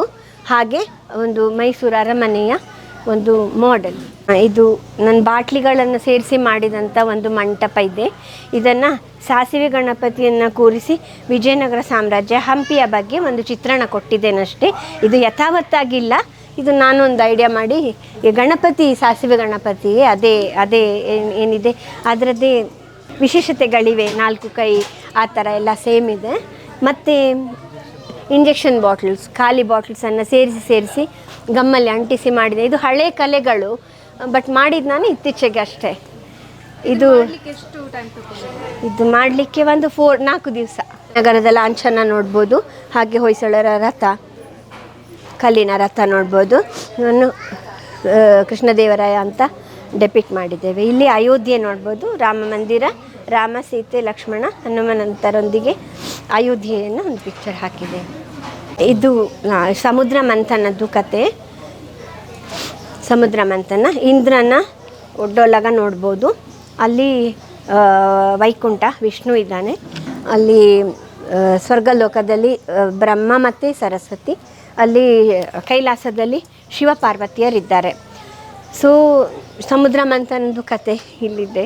ಒಂದು ದಿವಸ ದೂರ್ವಾಸರ ಕೈಯಲ್ಲಿ ಒಂದು ಪಾರಿಜಾತ ಮಾಲೆ ಇರ್ತದೆ, ಅದನ್ನು ಕೊಡಬೇಕು ಅಂತ ಹೇಳಿ ಇಂದ್ರನಿಗೆ ತಗೊಂಡು ಹೋಗ್ತಾ ಇರ್ತಾರೆ. ಅಷ್ಟೊತ್ತಿಗೆ ಇಂದ್ರನಿಗೆ ಸ್ವಲ್ಪ ಏನೋ ತರಾತುರಿಯಲ್ಲಿರುವಾಗ ಅದನ್ನು ಐರಾವತದ ಸೊಂಡಿಲಿಗೆ ಹಾಕಿಬಿಡ್ತಾರೆ. ಐರಾವತಕ್ಕೆ ಅದರ ಪರಿಮಳ ತಡಿಲಿಕ್ಕಾಗದೆ ಅದನ್ನು ಕೆಳಗೆ ನೆಲಕ್ಕೆ ಹಾಕ್ತದೆ. ಇದನ್ನು ಕಂಡ ದೂರ್ವಾಸರಿಗೆ ಕೋಪ ಬಂದು ದೇವತೆಗಳದ್ದು ಎಲ್ಲ ಶಕ್ತಿ ಉಡುಗಿ ಹೋಗಲಿ, ದೂರ್ವಾಸರು ಮೊದಲೇ ಶಾಪ ಕೊಡಲಿಕ್ಕೆ ಭಾರಿ ಫೇಮಸ್ಸು, ಹಾಗಾಗಿ ಅವರು ನಿಮ್ಮ ದೇವತೆಗಳದ್ದು ಅಷ್ಟ ಐಶ್ವರ್ಯಗಳಾಗಲಿ ಅಥವಾ ಶಕ್ತಿ ಆಗಲಿ ಉಡುಗಿ ಹೋಗಲಿ ಅಂತ, ಸಮುದ್ರದಲ್ಲಿ ಸೇರಿ ಹೋಗಲಿ ಅಂತ ಶಾಪ ಕೊಡ್ತಾರೆ. ಇದನ್ನು ಅರಿತ ಇದರ ಶಾಪದ ತೀವ್ರತೆಯನ್ನು ಅರಿತ ಇಂದ್ರ ದೇವರಲ್ಲಿ ಮೊರೆ ಹೋಗ್ತಾನೆ, ನೆಕ್ಸ್ಟ್ ಏನು ಮಾಡೋದು, ಇನ್ನು ಹೇಗೆ ನಮ್ಮನ್ನು ನಾವು ರಕ್ಷಿಸಿಕೊಳ್ಳೋದಂತ. ಸೊ ದೇವತೆಗಳೆಲ್ಲ ಸೇರಿ ಒಂದು ಉಪಾಯ ಮಾಡ್ತಾರೆ. ದೇವತೆಗಳೆಲ್ಲ ಸೇರಿ ಇನ್ನೀಗ ಎಲ್ಲ ಸಮುದ್ರ ಸೇರಿದೆ, ಸಮುದ್ರದಿಂದ ವಸ್ತುಗಳು ನಮ್ಮ ಐಶ್ವರ್ಯಗಳು ಹೊರಗೆ ಬರಬೇಕಂದ್ರೆ ಇದನ್ನು ಮಂಥನ ಮಾಡಬೇಕಾಗ್ತದೆ. ಮಂಥನ ಮಾಡಲಿಕ್ಕೆ ಈಗ ದೇವತೆಗಳಿಗೆ ಶಕ್ತಿ ಇಲ್ಲ. ಹಾಗಾದರೆ ಏನು ಮಾಡೋದು, ರಾಕ್ಷಸರ ಹೆಲ್ಪ್ ತಗೊಳ್ಬೇಕು. ರಾಕ್ಷಸರ ಹೆಲ್ಪ್ ತಗೊಂಡು ಆಚಿಂದ ಅವರು ಈಚಿಂದ ನೀವು ಇಬ್ಬರು ಸೇರಿ ಮಂಥನ ಮಾಡಿ. ಹಾಗಾದರೆ ಯಾವುದರಲ್ಲಿ ಮಂಥನ ಮಾಡೋದ್ರೊಳಗ ಸುಮೇರು ಪರ್ವತದ ನೆನಪಾಗ್ತದೆ. ಸೊ ಸುಮೇರು ಪರ್ವತವನ್ನು ತರ್ತಾರೆ. ಸುಮೇರು ಪರ್ವತ ಅಂತಂದು ಹಗ್ಗ ಯಾವುದು ಅಂತ ಹೇಳುವಾಗ ವಾಸುಕಿ ವಿಷ್ಣುವಿನ ಹಾವು. ಸೊ ವಾಸುಕಿಯೇ ನಾನು ಹಗ್ಗವಾಗಿ ಬರ್ತೇನೆ ಅಂತ ಹೇಳ್ತಾನೆ. ಸೊ ಈಚೆ ತಲೆಯ ಕಡೆ ರಾಕ್ಷಸರು, ಹಾಗೆ ಬಾಲದ ಕಡೆ ದೇವತೆಗಳು ಹಿಡ್ಕೊಂಡು ಸಮುದ್ರವನ್ನು ಮಂಥನ ಮಾಡ್ತಾರೆ. ಮಂಥನ ಮಾಡುವಾಗ ಫಸ್ಟಿಗೆ ಮೊದಲನೇದಾಗಿ ಇವರು 1-2 ಸರ್ತಿ ಅದನ್ನು ಕಡಿಲಿಕ್ಕೆ ಹೊರಡುವಾಗಲೇ ಇದು ಭೂಮಿ ಇಡೀ ನಡುಗಲಿಕ್ಕೆ ಶುರುವಾಗ್ತದೆ. ಆಗ ಮಹಾವಿಷ್ಣು ಕೂರ್ಮಾವತಾರ ತಾಳಿ ಅದನ್ನು ರಕ್ಷಿಸ್ತಾನೆ, ಆ ಪರ್ವತದ ಅಡಿಯಲ್ಲಿ ರಕ್ಷಿಸ್ತಾನೆ. ಸೊ ಆಮೇಲೆ ಇವರು ಕಡಿಯುವಾಗ ಫಸ್ಟ್ ಬಂದದ್ದು ಮೊದಲನೇದಾಗಿ ಹಾಲಾಹಲ ಬರ್ತದೆ. ಹಾಲಾಹಲವನ್ನು ಏನು ಮಾಡೋದು ಅಂತಾಗುವಾಗ ಈಶ್ವರ ಬಂದು ಹಾಲಾಹಲವನ್ನು ಕುಡಿದು ಗಂಟಲಲ್ಲಿ ಅದನ್ನು ಇಟ್ಕೊಳ್ತಾನೆ. ಹಾಗೆ ನೀಲಕಂಠ ಅಂತ ಹೇಳ್ತಾರೆ. ಆಮೇಲೆ ಈ 14 ವಸ್ತುಗಳು ನೋಡಿ, ಇದೆಲ್ಲ ಸಮುದ್ರದಲ್ಲಿ ಬಂದಂತಹ ಕಡ್ದು ಮಂಥನ ಮಾಡಿ ಬಂದಂತಹ ವಸ್ತುಗಳು. ಪಾರಿಜಾತದ ಮರ, ಇದು ಶ್ವೇತ ಕುದುರೆ, ಅದು 7 ತಲೆದ್ದಂತ ಇದೆ, ಬಟ್ ನಮಗೆ ಮಾಡಲಿಕ್ಕಾಗಿಲ್ಲ, 1 ತಲೆಯ ಬಿಳಿ ಹಾರ್ಸನ್ನು ಮಾಡಿದ್ದೇವೆ. ಸೊ ಇದೆಲ್ಲ ಈ ಲಕ್ಷ್ಮಿ ಬರ್ತಾಳೆ, ಪಾರಿಜಾತ ಗಿಡ ಮರ ಬರ್ತದೆ, ಇದು ಧನ್ವಂತರಿ ಬರ್ತಾರೆ ಎಲ್ಲ ಇದು ಹಿಡ್ಕೊಂಡು. ಆಮೇಲೆ ಇಲ್ಲಿ ವಿಷ್ಣುವಿದ್ದು ಇದು ಬಾಣಗಳು, ಗದ್ದೆ ಅದೆಲ್ಲ ಬರ್ತದೆ. ಐರಾವತ ಮಾಲೆ ಹಿಡ್ಕೊಂಡು ವಾಪಸ್ ಬರ್ತದೆ. ಕಾಮಧೇನು, ಕಲ್ಪವೃಕ್ಷ ಇಷ್ಟು ವಾಪಸ್ ಬರ್ತವೆ. ಆಮೇಲೆ ಕೊನೆಯದಾಗಿ ಹಾಕೊಳ್ಳಿ, ಅಲ್ಲಿ ಮೋಹಿನಿ ಇದ್ದಾಳೆ. ವಿಷ್ಣು ಇನ್ನು ಏನು ಅಮೃತ ಬಂತು, ಅಮೃತವನ್ನು ಕುಡಿದ್ರೆ ಎಲ್ಲರೂ ಅಮರರಾಗ್ತಾರೆ. ಅಮೃತ ಬಂತು ಅಂತಾಗುವಾಗ ದೇವತೆಗಳಿಗೆ ಹೆದರಿಕೆ ಆಗ್ತದೆ. ಸೊ ಅವರೇನು ಮಾಡ್ತಾರೆ, ಇದನ್ನು ರಾಕ್ಷಸರು ಕುಡಿದ್ರೆ ಅವರು ಅಮರರಾದರೆ ನಾವು ಎಲ್ಲಿ ಉಳಿಗಾಲ ಇಲ್ಲ ನಮಗೆ ಅಂತ ಹೇಳಿ ವಿಷ್ಣು ಒಂದು ಪ್ಲ್ಯಾನ್ ಮಾಡ್ತಾನೆ. ಮೋಹಿನಿಯ ರೂಪ ತಾಳಿ ಅವುಗಳಲ್ಲಿ ಬಿಂದಿಗೆ ಹಿಡ್ಕೊಂಡು ಬರ್ತಾಗ ಎಲ್ಲ ಈ ರಾಕ್ಷಸರೆಲ್ಲ ಅವಳ ಮೇಲಿನ ವ್ಯಾಮೋಹಕ್ಕಾಗಿ ಅವಳನ್ನೇ ಓಲೈಸ್ತಾ ಇರಬೇಕಾದ್ರೆ ಅವಳು ಅಮೃತವನ್ನೆಲ್ಲ ದೇವತೆಗಳಿಗೆ ಕೊಟ್ಟು ದೇವತೆಗಳ ಅಮರರಾಗ್ತಾರೆ. ಮೊದಲಿನ ಶಕ್ತಿ ಅವರಿಗೆ ವಾಪಸ್ ಬರ್ತದೆ. ಹಾಗೆ ಸಮುದ್ರ ಮಂಥನ ಅಂತ ಹೇಳುವಂಥ ಒಂದು ಕಥೆ. ಇದು ಶೃಂಗೇರಿಯ ಒಂದು ಮಾಡೆಲ್, ಥರ್ಮಕಾಲಲ್ಲಿ ನಾನೇ ತುಂಬ ಹಳೆಯದು, ಒಂದು 15 ವರ್ಷಗಳ ಹಿಂದೆ ಮಾಡಿದಂಥ ಮಾಡೆಲ್. ಆಮೇಲೆ ಇಲ್ಲಿ ಶಾರದಾಂಬೆಯನ್ನು ಕಾಣ್ಬೋದು, ಶೃಂಗೇರಿ ಮಠದ್ದು. ಹಾಗೆ ಶಂಕರಾಚಾರ್ಯರು ಸನಾತನ ಧರ್ಮ ಸಂರಕ್ಷಿಸಿದವರು, ಸ್ಟಾರ್ಟ್ ಮಾಡಿದವರು. ಇದು ಶೃಂಗೇರಿ ಮಠದ ಸ್ವಾಮಿಗಳಿರ್ಬೋದು.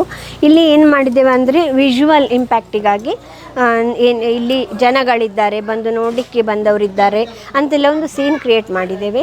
ಇಲ್ಲಿ ಮಕ್ಕಳಿಗೆಲ್ಲ ಆಡುವಂಥದ್ದು ಇದೆಲ್ಲ ಕಡೆ ಇರುವಂಥದ್ದೇ ಹೊರಗಡೆ, ಅದರ ನೇರವಾಗಿಯೇ ಇಲ್ಲ, ಆದರೆ ನಮಗೆ ಇಲ್ಲಿ ಈ ಸ್ಥಳದಲ್ಲಿ ಅದನ್ನೊಂದು ಮಾಡಿದೆ. ಇದೆಲ್ಲ ಸಿಕ್ಕಿದ ಥರ್ಮಕಾಲ್ ಪೀಸಸ್ ಹೇಗುಂಟ ಹಾಗೆಯೇ ನನ್ನ ಹತ್ರ ಇರೋ ವಸ್ತುಗಳನ್ನು ಸೇರಿಸಿ ಒಂದು ಮಾಲಿನ ಒಂದು ದೃಶ್ಯಾವಳಿಗಳು ಬರುವ ಹಾಗೆ ಇಂಥ ಚೇರ್ಸ್ ಇತ್ತು, ಇಲ್ಲಿ ಮಕ್ಕಳು ಅವರು ಕೂತ ಹಾಗೆ, ಅದೊಂದು ಪಾರ್ಕಿಂಗ್ ಲಾಟಲ್ಲಿ ಎಲ್ಲರೂ ಜನರು ಪಾರ್ಕ್ ಮಾಡಿದ ಹಾಗೆ, ಅಲ್ಲಿ ಒಂದು ಮಾಲ್ನ ಹಾಗೆ, ಆ ಥರ ಎಲ್ಲ ಒಂದು ಸಿನಿಕ್ ಬ್ಯೂಟಿ ಕ್ರಿಯೇಟ್ ಮಾಡಿರೋದು. ಉಡುಪಿ ರಥ ಎಳಿಲಿಕ್ಕೆಲ್ಲ ಸಜ್ಜಾಗಿ ನಿಂತಿದ್ದಾರೆ, ಈಚೆ ಆಚೆ ಎಲ್ಲ ಕಾಯ್ತಾ ಇದ್ದಾರೆ, ನಡುವೆ ಪೊಲೀಸ್ನವರು ಇದ್ದಾರೆ. ಮತ್ತು ಇಲ್ಲಿ ಉಡುಪಿ ಮಠವನ್ನು ಕಾಣ್ಬೋದು, ಅದರ ಪಿಕ್ಚರ್ ಕೂಡ ಇಲ್ಲಿ ಹಾಕಿದ್ದೇವೆ. ಸೇಮ್ ಟು ಸೇಮ್ ಅಲ್ಲ, ಒಂದು ಐಡಿಯಾಲಜಿಕಲಿ ಸೇಮ್ ಆಗಿ ಮಾಡಿದ್ದೇವೆ ಅಷ್ಟೇ. ಮತ್ತು ಇಲ್ಲಿ ಮಧ್ವಾಚಾರ್ಯರು ಉಡುಪಿ ಮಠವನ್ನು ಸ್ಥಾಪಿಸಿದಂಥವರು. ಅಲ್ಲಿ ಕನಕದಾಸರನ್ನು ಕಾಣ್ಬೋದು, ಕನಕನ ಕಿಂಡಿಯ ಡೆಪಿಕ್ಷನ್ ಕೊಟ್ಟಿದ್ದೇವೆ ಉಡುಪಿಯಲ್ಲಿ ಮೇಯ್ನಾಗಿ, ಕನಕನಿಗೊಲಿದ ಗೋವಿಂದ. ಹಾಗೆ ಇದೊಂದು ಉಡುಪಿಯ ದ್ವಾರ, ಒಂದು ಶೃಂಗೇರಿ ದ್ವಾರ ಅಂತ ಒಂದು ಡೆಪಿಕ್ಟ್ ಮಾಡಿದ್ದೇವೆ. ಇಲ್ಲಿ ಎಲ್ಲ ಮಾರುವವರನ್ನು, ಇದು 2 ಕಡೆ ಜಾತ್ರೆ ಹತ್ರ ಇಲ್ಲ ಉಡುಪಿ ಶೃಂಗೇರಿ, ಆದರೂ ನಾವೊಂದು ಹತ್ತಿರ ಮಾಡಿದ್ದೇವೆ. ಇಲ್ಲೆಲ್ಲ ಮಾರುವವರನ್ನು ಒಟ್ಟಿಗೆ ಕೂತ್ಕೊಳ್ಸ್ತೇವೆ, ಎಲ್ಲಿ ಬಂದವರು ಬೇಕಾದರೂ ತಗೊಳ್ಬೋದು.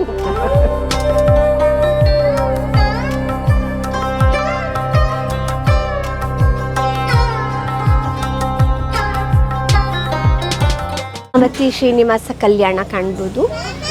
ದೇವರ ಒಂದು ಮದುವೆ ಆಗ್ತಾ ಉಂಟು. ಅಲ್ಲಿಗೆ ನೆರೆದವರನ್ನೆಲ್ಲ ಕಾಣ್ಬೋದು ನಿಮಗೆ. ವಿಷ್ಣು ಎಲ್ಲ ಇದ್ದಾರೆ ಅಲ್ಲಿ, ನಾರದ, ತುಂಬೂರು ನಾರದ, ಹನುಮಂತ ಎಲ್ಲರಿದ್ದಾರೆ.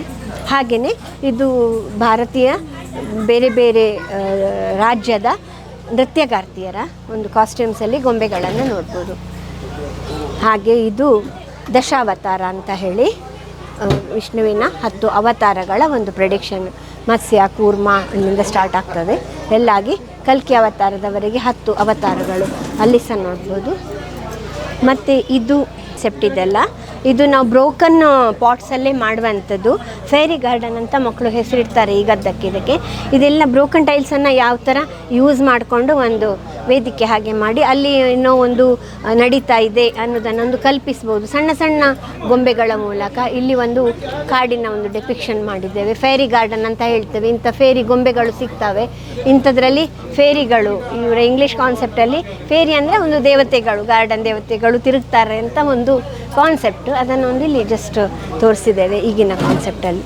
ಇಲ್ಲಿ ಒಂದು ಮದುವೆ ನಡೀತಾ ಇದೆ, ರಿಸೆಪ್ಷನ್ನು, ಡ್ಯಾನ್ಸ್ ಮಾಡ್ತಾ ಇದ್ದಾರೆ. ಆ ಥರದ ಗೊಂಬೆಗಳು ಯಾವುದೇ ಒಂದು ಕಾನ್ಸೆಪ್ಟ್ ಮಾಡ್ಬೋದು. ಬಟ್ ಒಡೆದ ಪಾಟುಗಳನ್ನು ರೀಯೂಸ್ ಮಾಡಿಕೊಂಡು ಅದನ್ನು ಚೆಂದಕ್ಕೆ ಇಡ್ಬೋದು ಆ ಥರ. ಇಲ್ಲಿ ಒಂದು ಹಳ್ಳಿಯ ಚಿತ್ರಣ ಹಾಗೂ ಒಂದು ಸೆಮಿ ಅರ್ಬನ್ ಅಂಥ ಮನೆಗಳನ್ನು ಕಾಣ್ಬೋದು. ಪೂರ್ತಿ ಸಿಟಿ ಅಲ್ಲ, ಅದರಲ್ಲಿ ನಿಮಗೆ ಅಲ್ಲಲ್ಲಿ ಹೊಲಗದ್ದೆಗಳನ್ನು ಕಾಣ್ಬೋದು. ಈಗಲೂ ರೋಡುಗಳು ಸ್ವಲ್ಪ ಅರ್ಧ ಆಗಿವೆ, ಮತ್ತು ಅಲ್ಲಿ ಓಡಾಡ್ತಾ ಇವೆ ಕೆಲವು ವೆಹಿಕಲ್ಸು. ಒಂದು ಓವರ್ ಬ್ರಿಡ್ಜ್ ಇದೆ. ಇಲ್ಲಿ ನಾವು ರಾಗಿಯನ್ನು ನೆನೆಸಿ ಹಾಕಿ ಒಂದು ಸರ್ಕಲ್ನ ಒಂದು ಇದು ಥೀಮ್ ಬರುವ ಹಾಗೆ ಮಾಡಿದ್ದೇವೆ. ಅಲ್ಲಿ ದುರ್ಗಾದೇವಿಯ ಒಂದು ದೇವಾಲಯ ಇದೆ ಅಂತ ಹಳ್ಳಿಯಲ್ಲಿ ಈ ಥರ ಇರ್ತವೆ. ಸೊ ಅಲ್ಲಿ ಮನೆಗಳಾಗಲಿ ವರ್ಕರ್ಸು ಅವರಿದ್ದಾರೆ. ಇಲ್ಲಿ ಒಂದು ಪ್ಯೂರ್ ಹಳ್ಳಿಯ ಚಿತ್ರಣ ಇದೆ. ತುಳಸಿ ಕಟ್ಟೆ ಇದೆ, ಮನೆ ಇದೆ, ಆಮೇಲೆ ಭತ್ತ ಕುಟ್ತಾ ಇದ್ದಾರೆ ಅಂಗಳದಲ್ಲಿ, ಸಣ್ಣ ಬಾವಿ ಇದೆ, ಆಮೇಲೆ ಅವರ ಕಡಿವ ಕಲ್ಲು ಮತ್ತು ರಾಗಿ ಬೀಸುವ ಕಲ್ಲು, ಅಕ್ಕಿ ಬೀಸುವ ಕಲ್ಲು, ಇದೆಲ್ಲ ಒಂದು ಸಣ್ಣ ಸಣ್ಣ ಚಿತ್ರಣವಾಗಿ ಇಟ್ಟಿದ್ದೇವೆ. ಅಲ್ಲಿ ನೀರು ಹಿಡ್ಕೊಂಡು ಹೋಗ್ತಿದ್ದಾರೆ, ಅಲ್ಲಿ ಕುರಿಗಳ ಯಾರ್ಡ್. ಹಾಗೆ ಇಲ್ಲಿ ಕೆಲವು ಸೆಮಿ ಅರ್ಬನ್ ಕೆಲವು ಮಾಡರ್ನ್ ಮನೆಗಳಿವೆ. ಹಾಗೆ ಇಲ್ಲಿ ಕೋಳಿ, ಗಾಡಿ ಅಂತೆಲ್ಲ ಇವೆ. ಇಲ್ಲಿ ಬಾತುಕೋಳಿಗಳು ಏನೋ ಹುಳು ಉಪ್ಪಟೆ ಎಕ್ಕಿಕೊಂಡು ಮೇಯ್ತಾ ಇವೆ. ಹಲವು ಪತಂಗಗಳು ಹಾರ್ತಾ ಇವೆ ಅಲ್ಲಿ ಅಂತ ಹೇಳಿ ತೋರಿಸಿದ್ದೇವೆ. ಇಲ್ಲಿ ಒಂದು ಪಾಂಡ್ ಇದೆ, ನೀರು ಕಡಿಮೆ ಆಗಿದೆ, ಅಲ್ಲಿ ಫಿಶ್ಗಳೆಲ್ಲ ಕಾಣ್ತಾ ಇವೆ. ಸೊ ಕೊಕ್ಕರೆಗಳು ಎಲ್ಲೋ ಮೈಗ್ರೇಟ್ ಮಾಡಿ ಬಂದಿದ್ದಾವೆ. ಮತ್ತು ಇಲ್ಲಿ ಈ ಒಂದು ಅಕ್ಕಿದು ಫೀಲ್ಡನ್ನು ಎಲ್ಲ ಹಕ್ಕಿಗಳು ಬಂದು ತಿಂದು ನಾಶ ಮಾಡಿಟ್ಟಿದ್ದಾವೆ. ಮತ್ತು ಇಲ್ಲಿ ಒಂದು ಕ್ವೆರಿ ಇದೆ, ಕಲ್ಲು ಕೋರೆಯ ನಡುವೆ ಒಂದು ನೀರು ನಿಲ್ತದೆ ಅಂತಲ್ಲಿ ಒಂದು ಬೋಟಿಂಗ್ ಎಲ್ಲ ಮಾಡಿದ್ದಾರೆ ವ್ಯವಸ್ಥೆ. ಹಾಗೆ ಒಂದು ಚಿತ್ರಣ. ಇಲ್ಲಿ ಬೇರೆ ಬೇರೆ ಪ್ರಾಣಿಗಳು, ಪಕ್ಷಿಗಳು, ಅವುಗಳನ್ನು ಜೋಡಿಸಿಟ್ಟಿದೆ. ಬೇರೆ ಬೇರೆ ವಿಧದ ದೀಪಗಳು ಇವುಗಳಿವೆ. ಸಂಪೂರ್ಣ ರಾಮಾಯಣದ ಒಂದು ಗೊಂಬೆಗಳ ಪ್ರದರ್ಶನ ಇದೆ. ಇಲ್ಲಿ ಕೆಲವು ತಪ್ಪಿ ಹೋಗಿರ್ಬೋದು. ನನ್ನಿಂದ ಆದಷ್ಟು ಕಲೆಕ್ಷನ್ ಮಾಡಿದ್ದೇನೆ. ಯಾಕಂದರೆ ನಮಗೆ ಹೇಳಿ ಮಾಡಿಸ್ಲಿಕ್ಕಾಗಲ್ಲ, ಏನು ಅವೈಲೇಬಿಲಿಟಿ ಇದೆಯಾ ಅದನ್ನು ನಾವು ಹೊಂದಿಸ್ಕೊಂಡು ಮಾಡುವಂಥದ್ದು. ಮತ್ತು ಇಲ್ಲಿ ನನಗೆ ಹೀಗೆ ಅರಮನೆಯ ಒಂದು ಚಿತ್ರಣ ಅಂತ ಕಂಡು ನಾನು ಇಲ್ಲಿಂದ ಸ್ಟಾರ್ಟ್ ಮಾಡಿದ್ದು.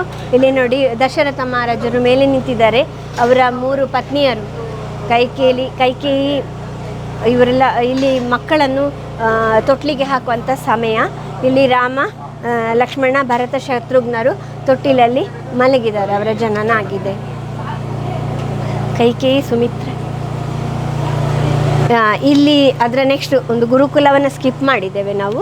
ಅದರ ನೆಕ್ಸ್ಟ್ ಅವರು ಮದುವೆ ಸಂದರ್ಭದಲ್ಲಿ ಶಿವಧನುಸ್ಸನ್ನು ಎತ್ತಲಿಕ್ಕೆ ಅಂತೇಳಿ ಜನಕ ಮಹಾರಾಜನಲ್ಲಿ ಅಂತ ಒಂದು ಇದಿರ್ತದೆ, ಸ್ಪರ್ಧೆ ಇರ್ತದೆ. ಯಾರು ಶಿವಧನುಸ್ಸನ್ನು ಮುರಿತಾರ ಅವರಿಗೆ ಸೀತೆಯನ್ನು ಕೊಟ್ಟು ಮದುವೆ ಮಾಡೋದಂತ. ಶ್ರೀರಾಮಚಂದ್ರ ಕೊಳ್ಳಿ ಅರ್ಧ ಇಲ್ಲಿ ತುಂಡಾಗಿ ನಿಂತಿದೆ ಶಿವಧನುಸ್ಸು, ಅರ್ಧ ಇಲ್ಲಿದೆ. ಎತ್ತಿ ಇಲ್ಲಿ ಸೀತೆಯನ್ನು ಬರಿಸುವಂಥ ಒಂದು ಸೀನಿಕ್ ಬ್ಯೂಟಿ. ಇಲ್ಲಿ ನಾವು ಹಿಂದೆ ಪರದೆ ಕೊಟ್ಟಿದ್ದೇವೆ, ಯಾಕಂದರೆ ಅರಮನೆ ಒಳಗೆ ಒಂದು ಪರದೆ ಇದ್ದ ಥರ ಅಂತ ಗ್ರಹಿಸಿದ್ದೇವೆ. ಇಲ್ಲಿಂದ ಪ್ರತಿಯೊಂದಕ್ಕೆ ನನ್ನದೇ ಕಲ್ಪನೆಯಲ್ಲಿ ಸಿಕ್ಕಿದಂಥ ಚಿತ್ರಗಳನ್ನು ನಾವು ಸ್ಕ್ರೀನ್ ಪ್ರಿಂಟಿಂಗ್ ಮಾಡಿ ಅದಕ್ಕೊಂದು ಗೊಂಬೆಗಳಿಗೆ ಪೂರಕವಾಗಿ ಇಟ್ಟಂಥದ್ದು. ಯಾಕಂದರೆ ನಾವು ನೀರಲ್ಲಿ ಹೋಗ್ತಾರೆ ಅಂದ ತಕ್ಷಣ ನಮ್ಮ ಮೈಂಡಲ್ಲಿ ಬರ್ತದೆ ಅಂತಲ್ಲದೆ ನಮಗೆ ಕಾಣುವಂಥ ಎಫೆಕ್ಟೇ ಬೇರೆ ಇರ್ತದೆ. ಸೊ ಇದು ವಿಜುವಲ್ ಎಫೆಕ್ಟಿಗಾಗಿ ಇಂಥದ್ದೆಲ್ಲ ಒಂದು ಸೀನ್ಸನ್ನು ಕ್ರಿಯೇಟ್ ಮಾಡಿ ಇಟ್ಕೊಂಡದ್ದು.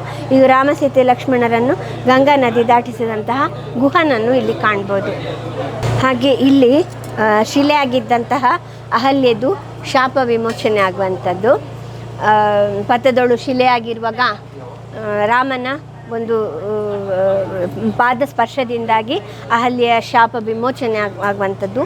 ಅದರ ನೆಕ್ಸ್ಟ್ ಶಬರಿಯ ಆತಿಥ್ಯ. ಶಬರಿ ಹೀಗೆ ಹಣ್ಣುಗಳನ್ನು ಆಯ್ದು ರಾಮನಿಗೆ ತಿನ್ನಲಿಕ್ಕೆ ಕೊಡ್ತಾಳೆ ಅಂತ ಇಲ್ಲಿ ಡೆಪಿಕ್ಷನ್ ಇದೆ. ಹಾಗೆ ಮಾಯಾ ಜಿಂಕೆ ನೆಕ್ಸ್ಟು, ಇವರು ವನವಾಸಕ್ಕೆ ಹೋದಲ್ಲಿ ಅವರ ಕುಟೀರದಲ್ಲಿ ಇರ್ತಾರೆ. ರಾಮ ಸೀತೆ ಕೂತ್ಕೊಂಡಿರುವಾಗ, ಲಕ್ಷ್ಮಣ ಇರುವಾಗ ಜಿಂಕೆ ಮಾರೀಚ ಜಿಂಕೆಯಾಗಿ ಬರ್ತಾನೆ, ಮಾಯಾ ಮೃಗವಾಗಿ. ಚಿನ್ನದ ಜಿಂಕೆ ಬೇಕು ಅಂತ ಹಠ ಹಿಡ್ದ ಸೀತೆಯಿಂದಾಗಿ ರಾಮಾಯಣ ಇಷ್ಟು ದೊಡ್ಡದಾಗ್ತದೆ. ಹಾಗೆ ಅದನ್ನು ತಂದು ಕೊಡಲಿಕ್ಕಾಗಿ ರಾಮ ಮತ್ತು ಲಕ್ಷ್ಮಣ ಹೋಗುವಾಗ ಲಕ್ಷ್ಮಣ ಒಂದು ರೇಖೆಯನ್ನು ಹಾಕಿ ಹೋಗ್ತಾನೆ, ಅತ್ತಿಗೆ ಈ ರೇಖೆಯನ್ನು ದಾಟಿ ಹೋಗಬೇಡಿ ಲಕ್ಷ್ಮಣ ರೇಖೆಯನ್ನು ಅಂತ. ಆದರೆ ಅವನ ಮಾತನ್ನು ಕೇಳದ ಸೀತೆಗೆ ರಾವಣ ಸನ್ಯಾಸಿಯಾಗಿ ಬಂದು ಅವಳನ್ನು ಹೇಗಾದರೂ ಈಚೆ ಬರುವಾಗೆ ಮಾಡಿ ಅವಳಿಂದ ಭಿಕ್ಷೆ ತಗೊಳ್ತಾನೆ, ಅವಳನ್ನು ಅಪಹರಿಸಿಕೊಂಡು ಹೋಗ್ತಾನೆ. ಅಂತರ ದಾರಿಯಲ್ಲಿ ಹೋಗುವಾಗ ಇವರಿಗೆ ಏನಾಯಿತು ಅಂತ ಗೊತ್ತಾಗೋದಿಲ್ಲ. ಜಟಾಯು ದಾರಿಯಲ್ಲಿ ಬಿದ್ದಿರ್ತಾನೆ. ರಾವಣ ಹೋಗುವಾಗ, ಈ ಜಟಾಯು ಉಳಿಸ್ಲಿಕ್ಕೆ ಹೋಗುವಾಗ ರಾವಣ ಜಟಾಯುವಿನ ರೆಕ್ಕೆಗಳನ್ನು ಕಟ್ ಮಾಡಿರ್ತಾನೆ. ಹಾಗೆ ನೋವಿನಿಂದ ಬಳಲ್ತಾ ಕೆಳಗೆ ಬಿದ್ದಂತಹ ಜಟಾಯುಗೆ ರಾಮ ಮೋಕ್ಷವನ್ನು ಕೊಟ್ಟು ಅವರು ಎತ್ತ ಕಡೆ ಹೋಗಿದ್ದಾರೆ ಅಂತ ತಿಳ್ಕೊಳ್ಳಿಕ್ಕೆ ಸುಲಭ ಆಗ್ತದೆ ರಾಮನಿಗೆ. ಸೊ ಇಲ್ಲಿ ಅದನ್ನೇ ಅಂಥದ್ದೇ ಇದನ್ನು ಜಾಡನ್ನು ಹನುಮಂತ ಹುಡುಕ್ತಾ ಬರ್ತಾನೆ. ಸೊ ಅಶೋಕವನದಲ್ಲಿ ಸೀತೆಯನ್ನು ಕಾಣ್ತಾನೆ. ಇಲ್ಲಿ ನೋಡಿ ರಾಕ್ಷಸಿಯರೆಲ್ಲ ಮಲಗಿದ್ದಾರೆ. ಅಂಥ ಸಂದರ್ಭದಲ್ಲಿ ಹನುಮಂತ ಬಂದು ರಾಮ ಮುದ್ರೆ ಉಂಗುರ ತೋರಿಸ್ತಾನೆ. ರಾಮನ ಕೊಟ್ಟ ಉಂಗುರವನ್ನು ತೋರಿಸಿ ಸೀತೆಗೆ ಕನ್ಫರ್ಮ್ ಆಗ್ತದೆ ಹನುಮಂತ ಹಾಗೂ ರಾಮಂದೇ ಅದು ಅಂತ ಹೇಳಿ. ಹಾಗೆ ಇಲ್ಲಿ ರಾವಣನ ದರ್ಬಾರನ್ನು ನೋಡ್ಬೋದು. ನೋಡಿ ಅವನ ಲಂಕೆ ಇಂಥ ವೈಭವಯುತವಾಗಿತ್ತು ಲಂಕೆ ಅಂತ ಹೇಳುವಂಥದ್ದು ಇಲ್ಲಿ ಕಾಣ್ಬೋದು. ಇಲ್ಲಿ ಹನುಮಂತನಿಗೆ ನೀನೊಬ್ಬ ಕಪಿ ಅಂತ ಸ್ಥಳ ಕೊಡುವುದಿಲ್ಲ ರಾವಣ. ಆಗ ಅವನ ಬಾಲವನ್ನೇ ರಾಮನ ಪೀಠಕ್ಕಿಂತ ಎತ್ತರ ಮಾಡಿ ಕೂತ್ಕೊಳ್ತಾನೆ. ಅನಂತರ ಸಿಟ್ಟಿನಿಂದ ಅವನು ಲಂಕೆಯನ್ನಿಡಿ ಸುಡ್ತಾನೆ. ಆ ಕಥೆ ಎಲ್ರಿಗೂ ಗೊತ್ತಿದೆ. ಓಕೆ, ಅಂಥ ಯುದ್ಧ ಆಗುವಂತಹ ಸಂದರ್ಭದಲ್ಲಿ ಇಲ್ಲಿ ಲಕ್ಷ್ಮಣ ಸಾಯುವಂಥ ಒಂದು ಪರಿಸ್ಥಿತಿ ಬರ್ತದೆ. ಅಂಥ ಸಂದರ್ಭದಲ್ಲಿ ಏನು ಮಾಡೋದು ಅಂತ ಇಲ್ಲಿ ಸುಗ್ರೀವ ಇವರನ್ನೆಲ್ಲ ಇದಾಗುವಾಗ ಜಾಂಬವಂತ ಅವರನ್ನೆಲ್ಲ ಮೀಟ್ ಆಗುವಾಗ ಅವ್ರು ಹೇಳ್ತಾರೆ, ಇದನ್ನು ಹನುಮಂತನಿಗೆ ಮಾತ್ರ ಸಾಧ್ಯ. ಒಂದು ಸಂಜೀವಿನಿ ಅಂತ ಪರ್ವತ ಉಂಟು, ಇಲ್ಲಿ ನೋಡಿ ಇದು ಸಂಜೀವಿನಿ ಅಂತ ಪರ್ವತ ಉಂಟು. ಅಂಥ ಸಂಜೀವಿನಿ ಆ ಗಿಡ ಎಲ್ಲಿರ್ತದಂತ ಇವನ್ ಹನುಮಂತನಿಗೆ ಗೊತ್ತಿರೋದಿಲ್ಲ. ಇಡೀ ಪರ್ವತವನ್ನೇ ಹೊತ್ತು ತರ್ತಾನೆ. ಹೊತ್ತು ತಂದು ಲಕ್ಷ್ಮಣನಿಗೆ ಪುನರ್ಜೀವ ಬರುವ ಹಾಗೆ ಮಾಡ್ತಾರೆ. ಆಮೇಲೆ ಇಲ್ಲಿ ಇದು ರಾಮ ಸೇತುವನ್ನು ಕಟ್ಟುವಂಥ ಕೆಲಸ ಆಗ್ತದೆ. ರಾಮ ಲಕ್ಷ್ಮಣಾದಿಯಾಗಿ ಇಲ್ಲಿ ಎಲ್ಲ ಕಪಿಗಳು ಸೈನ್ಯದೊಂದಿಗೆ ಬಂದು ಇಂಥ ರಾಮ ಸೇತುವನ್ನು ಕಟ್ತಾರೆ, ಲಂಕೆಗೆ ದಾರಿ ಮಾಡ್ತಾರೆ. ಈಗಲೂ ಅದರ ಕುರುಹು ಇದೆ ಅಂತ ಹೇಳ್ತಾರೆ. ಹಾಗೆಯೇ ಒಂದು ಅಳಿಲು ಕೂಡ ತನ್ನಿಂದ ಆದಷ್ಟು ದೊಡ್ಡ ಕಲ್ಲನ್ನು ತಂದು ಇಲ್ಲಿ ಹಾಕ್ತದೆ. ಹಾಗೆ ರಾಮ ಅದರ ಬೆನ್ನ ಮೇಲೆ 3 ಗೆರೆ ನೀಡಿತಾನೆ ಅಂತ ಕತೆ ಇದೆ. ಹಾಗೆ ಇಲ್ಲಿ ರಾಮ ಸೇತು ಕಟ್ಟುವಂಥದ್ದು ನೋಡಿ, ಎಲ್ಲರ ಕೈಯಲ್ಲಿ ಕಲ್ಲುಗಳಿವೆ. ಇಷ್ಟು ದೊಡ್ಡ ಸೇತುವೆ ಕಟ್ಟಿದ್ದಾರೆ. ಆಮೇಲೆ ಇಲ್ಲಿ ರಾಮ ಪಟ್ಟಾಭಿಷೇಕ, ರಾಮಂದು ಅಯೋಧ್ಯೆಯಲ್ಲಿ ಪಟ್ಟಾಭಿಷೇಕ ಆಗ್ತಾ ಇದೆ. ಕಥದ ಕಥೆಗಳಲ್ಲಿ ನನಗೆ ಒಂದು ಲವಕುಶರಿರಲಿ ಹೇಳುವುದಕ್ಕೆ, ಅಂದರೆ ರಾಮನ ಮಕ್ಕಳ ಒಂದು ಇದು ಪುಟ್ಟ ಗೊಂಬೆಗಳಿರಲಿ ಅಂತ ಹೇಳುವುದಕ್ಕೆ ಇದನ್ನು ತಂದಿದ್ದೇನೆ. ಲವಕುಶರು ಹನುಮಂತನನ್ನು ಕಟ್ಟಿ ಹಾಕಿರ್ತಾರೆ. ಇದು ಅವರ ಅಶ್ವಮೇಧ ಯಾಗದ ಕುದುರೆಯನ್ನು ಕಟ್ಟಿ ಹಾಕಿದ ಮೇಲೆ ಬಿಡಿಸಿಕೊಳ್ಳಿಕ್ಕೆ ಹನುಮಂತ ಬರುವಾಗ ಇವರು ಕಟ್ಟಿ ಹಾಕಿದಂಥದ್ದು.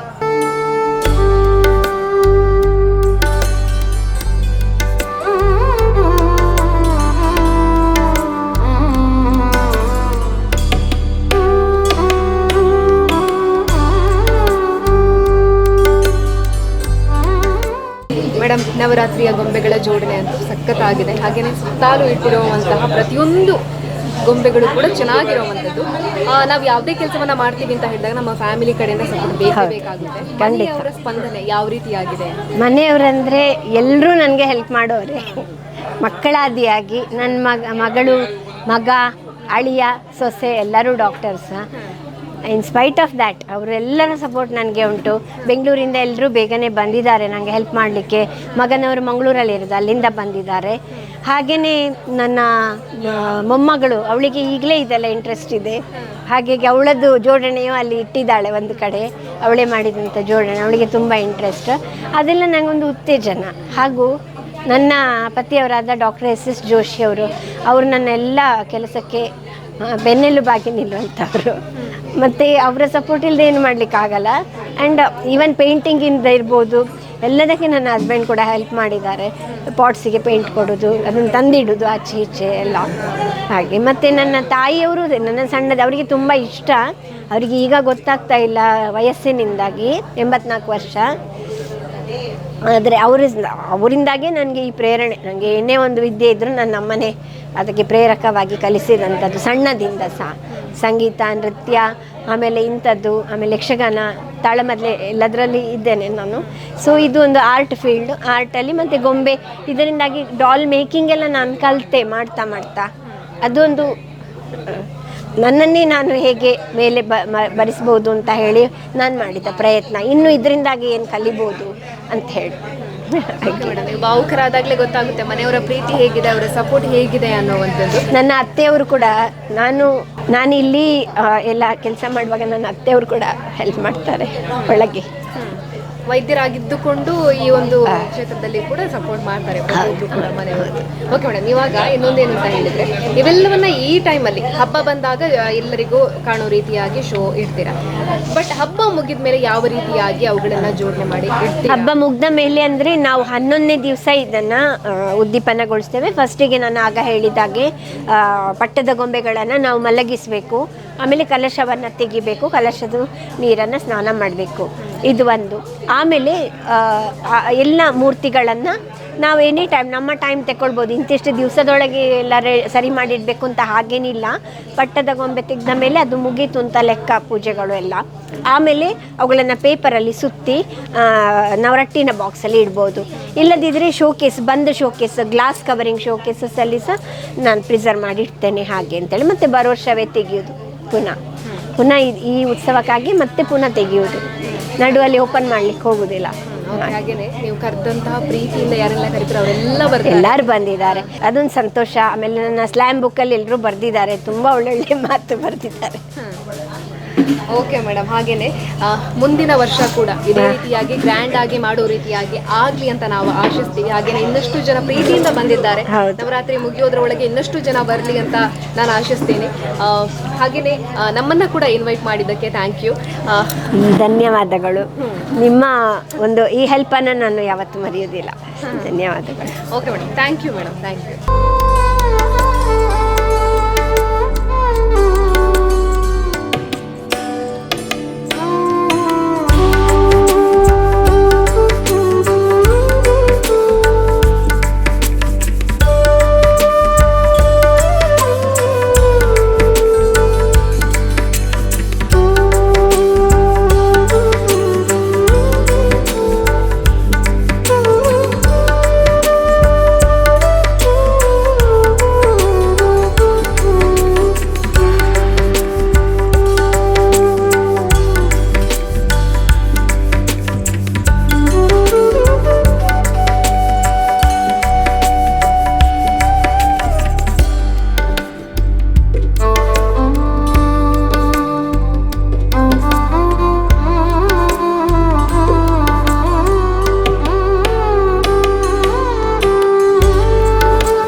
कृष्णदामोदरम् अच्युतं केशवं कृष्णदामोदरं रामनारायणं जानकीवल्लभं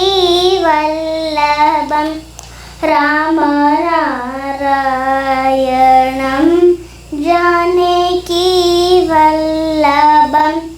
कोने कहते हे भगवान आते नहीं, कोने कहते हैं भगवान आते नहीं, बेरे शबरी के जैसे खिला मीनाक्षी सुंदरेश्वर साक्षी श्यामले मीनाक्षी सुंदरेश्वर साक्षी शंकरी गुरु गुह समुद्भवे शिवेव पापदमोचनि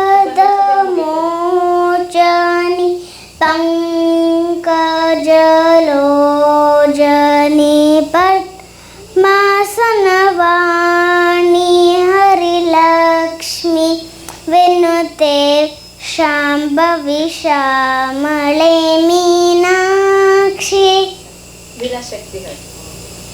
वीरशक्तिसहितगणपतिं शङ्करादिसेदितं विरक्तसकलमुनिवरसुरराजविरुतगुरुगुहं भक्तदिपोषतं भवसुतं विनायकं भुक्तिमुक्तिप्रदं भूषितगं रक्तपदाम्बुजभवयामि श्यामळे मीनाक्षि सुन्दरेश्वरा साक्षि शङ्करी गुरुगुह समुद्भवे शिवे वा पापदमोचनि पङ्कजलोचनि पद्मासनवाणी हरिलक्ष्मी विनुते शाम्भवी श्यामळे मीनाक्षि सुन्दरेश्वरा साक्षि शङ्करी गुरुगुह समुद्भवे शिवे वा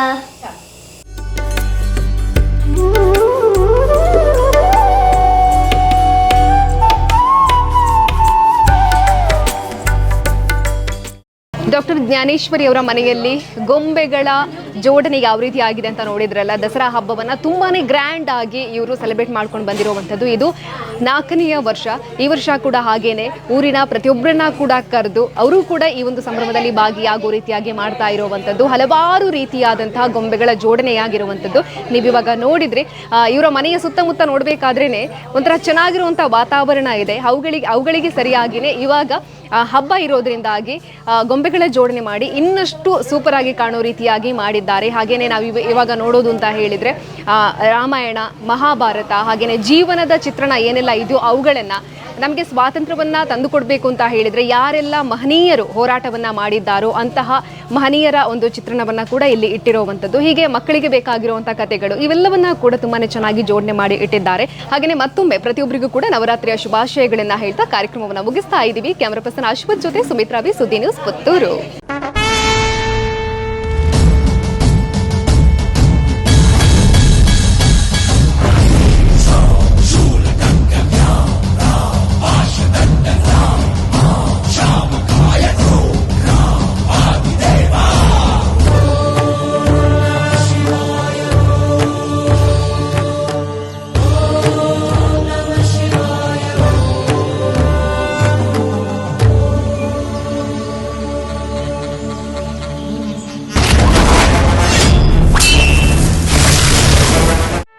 ಸುದ್ದಿ ಚಾನಲ್, ಕ್ಷಣ ಕ್ಷಣದ ಸುದ್ದಿಗಾಗಿ.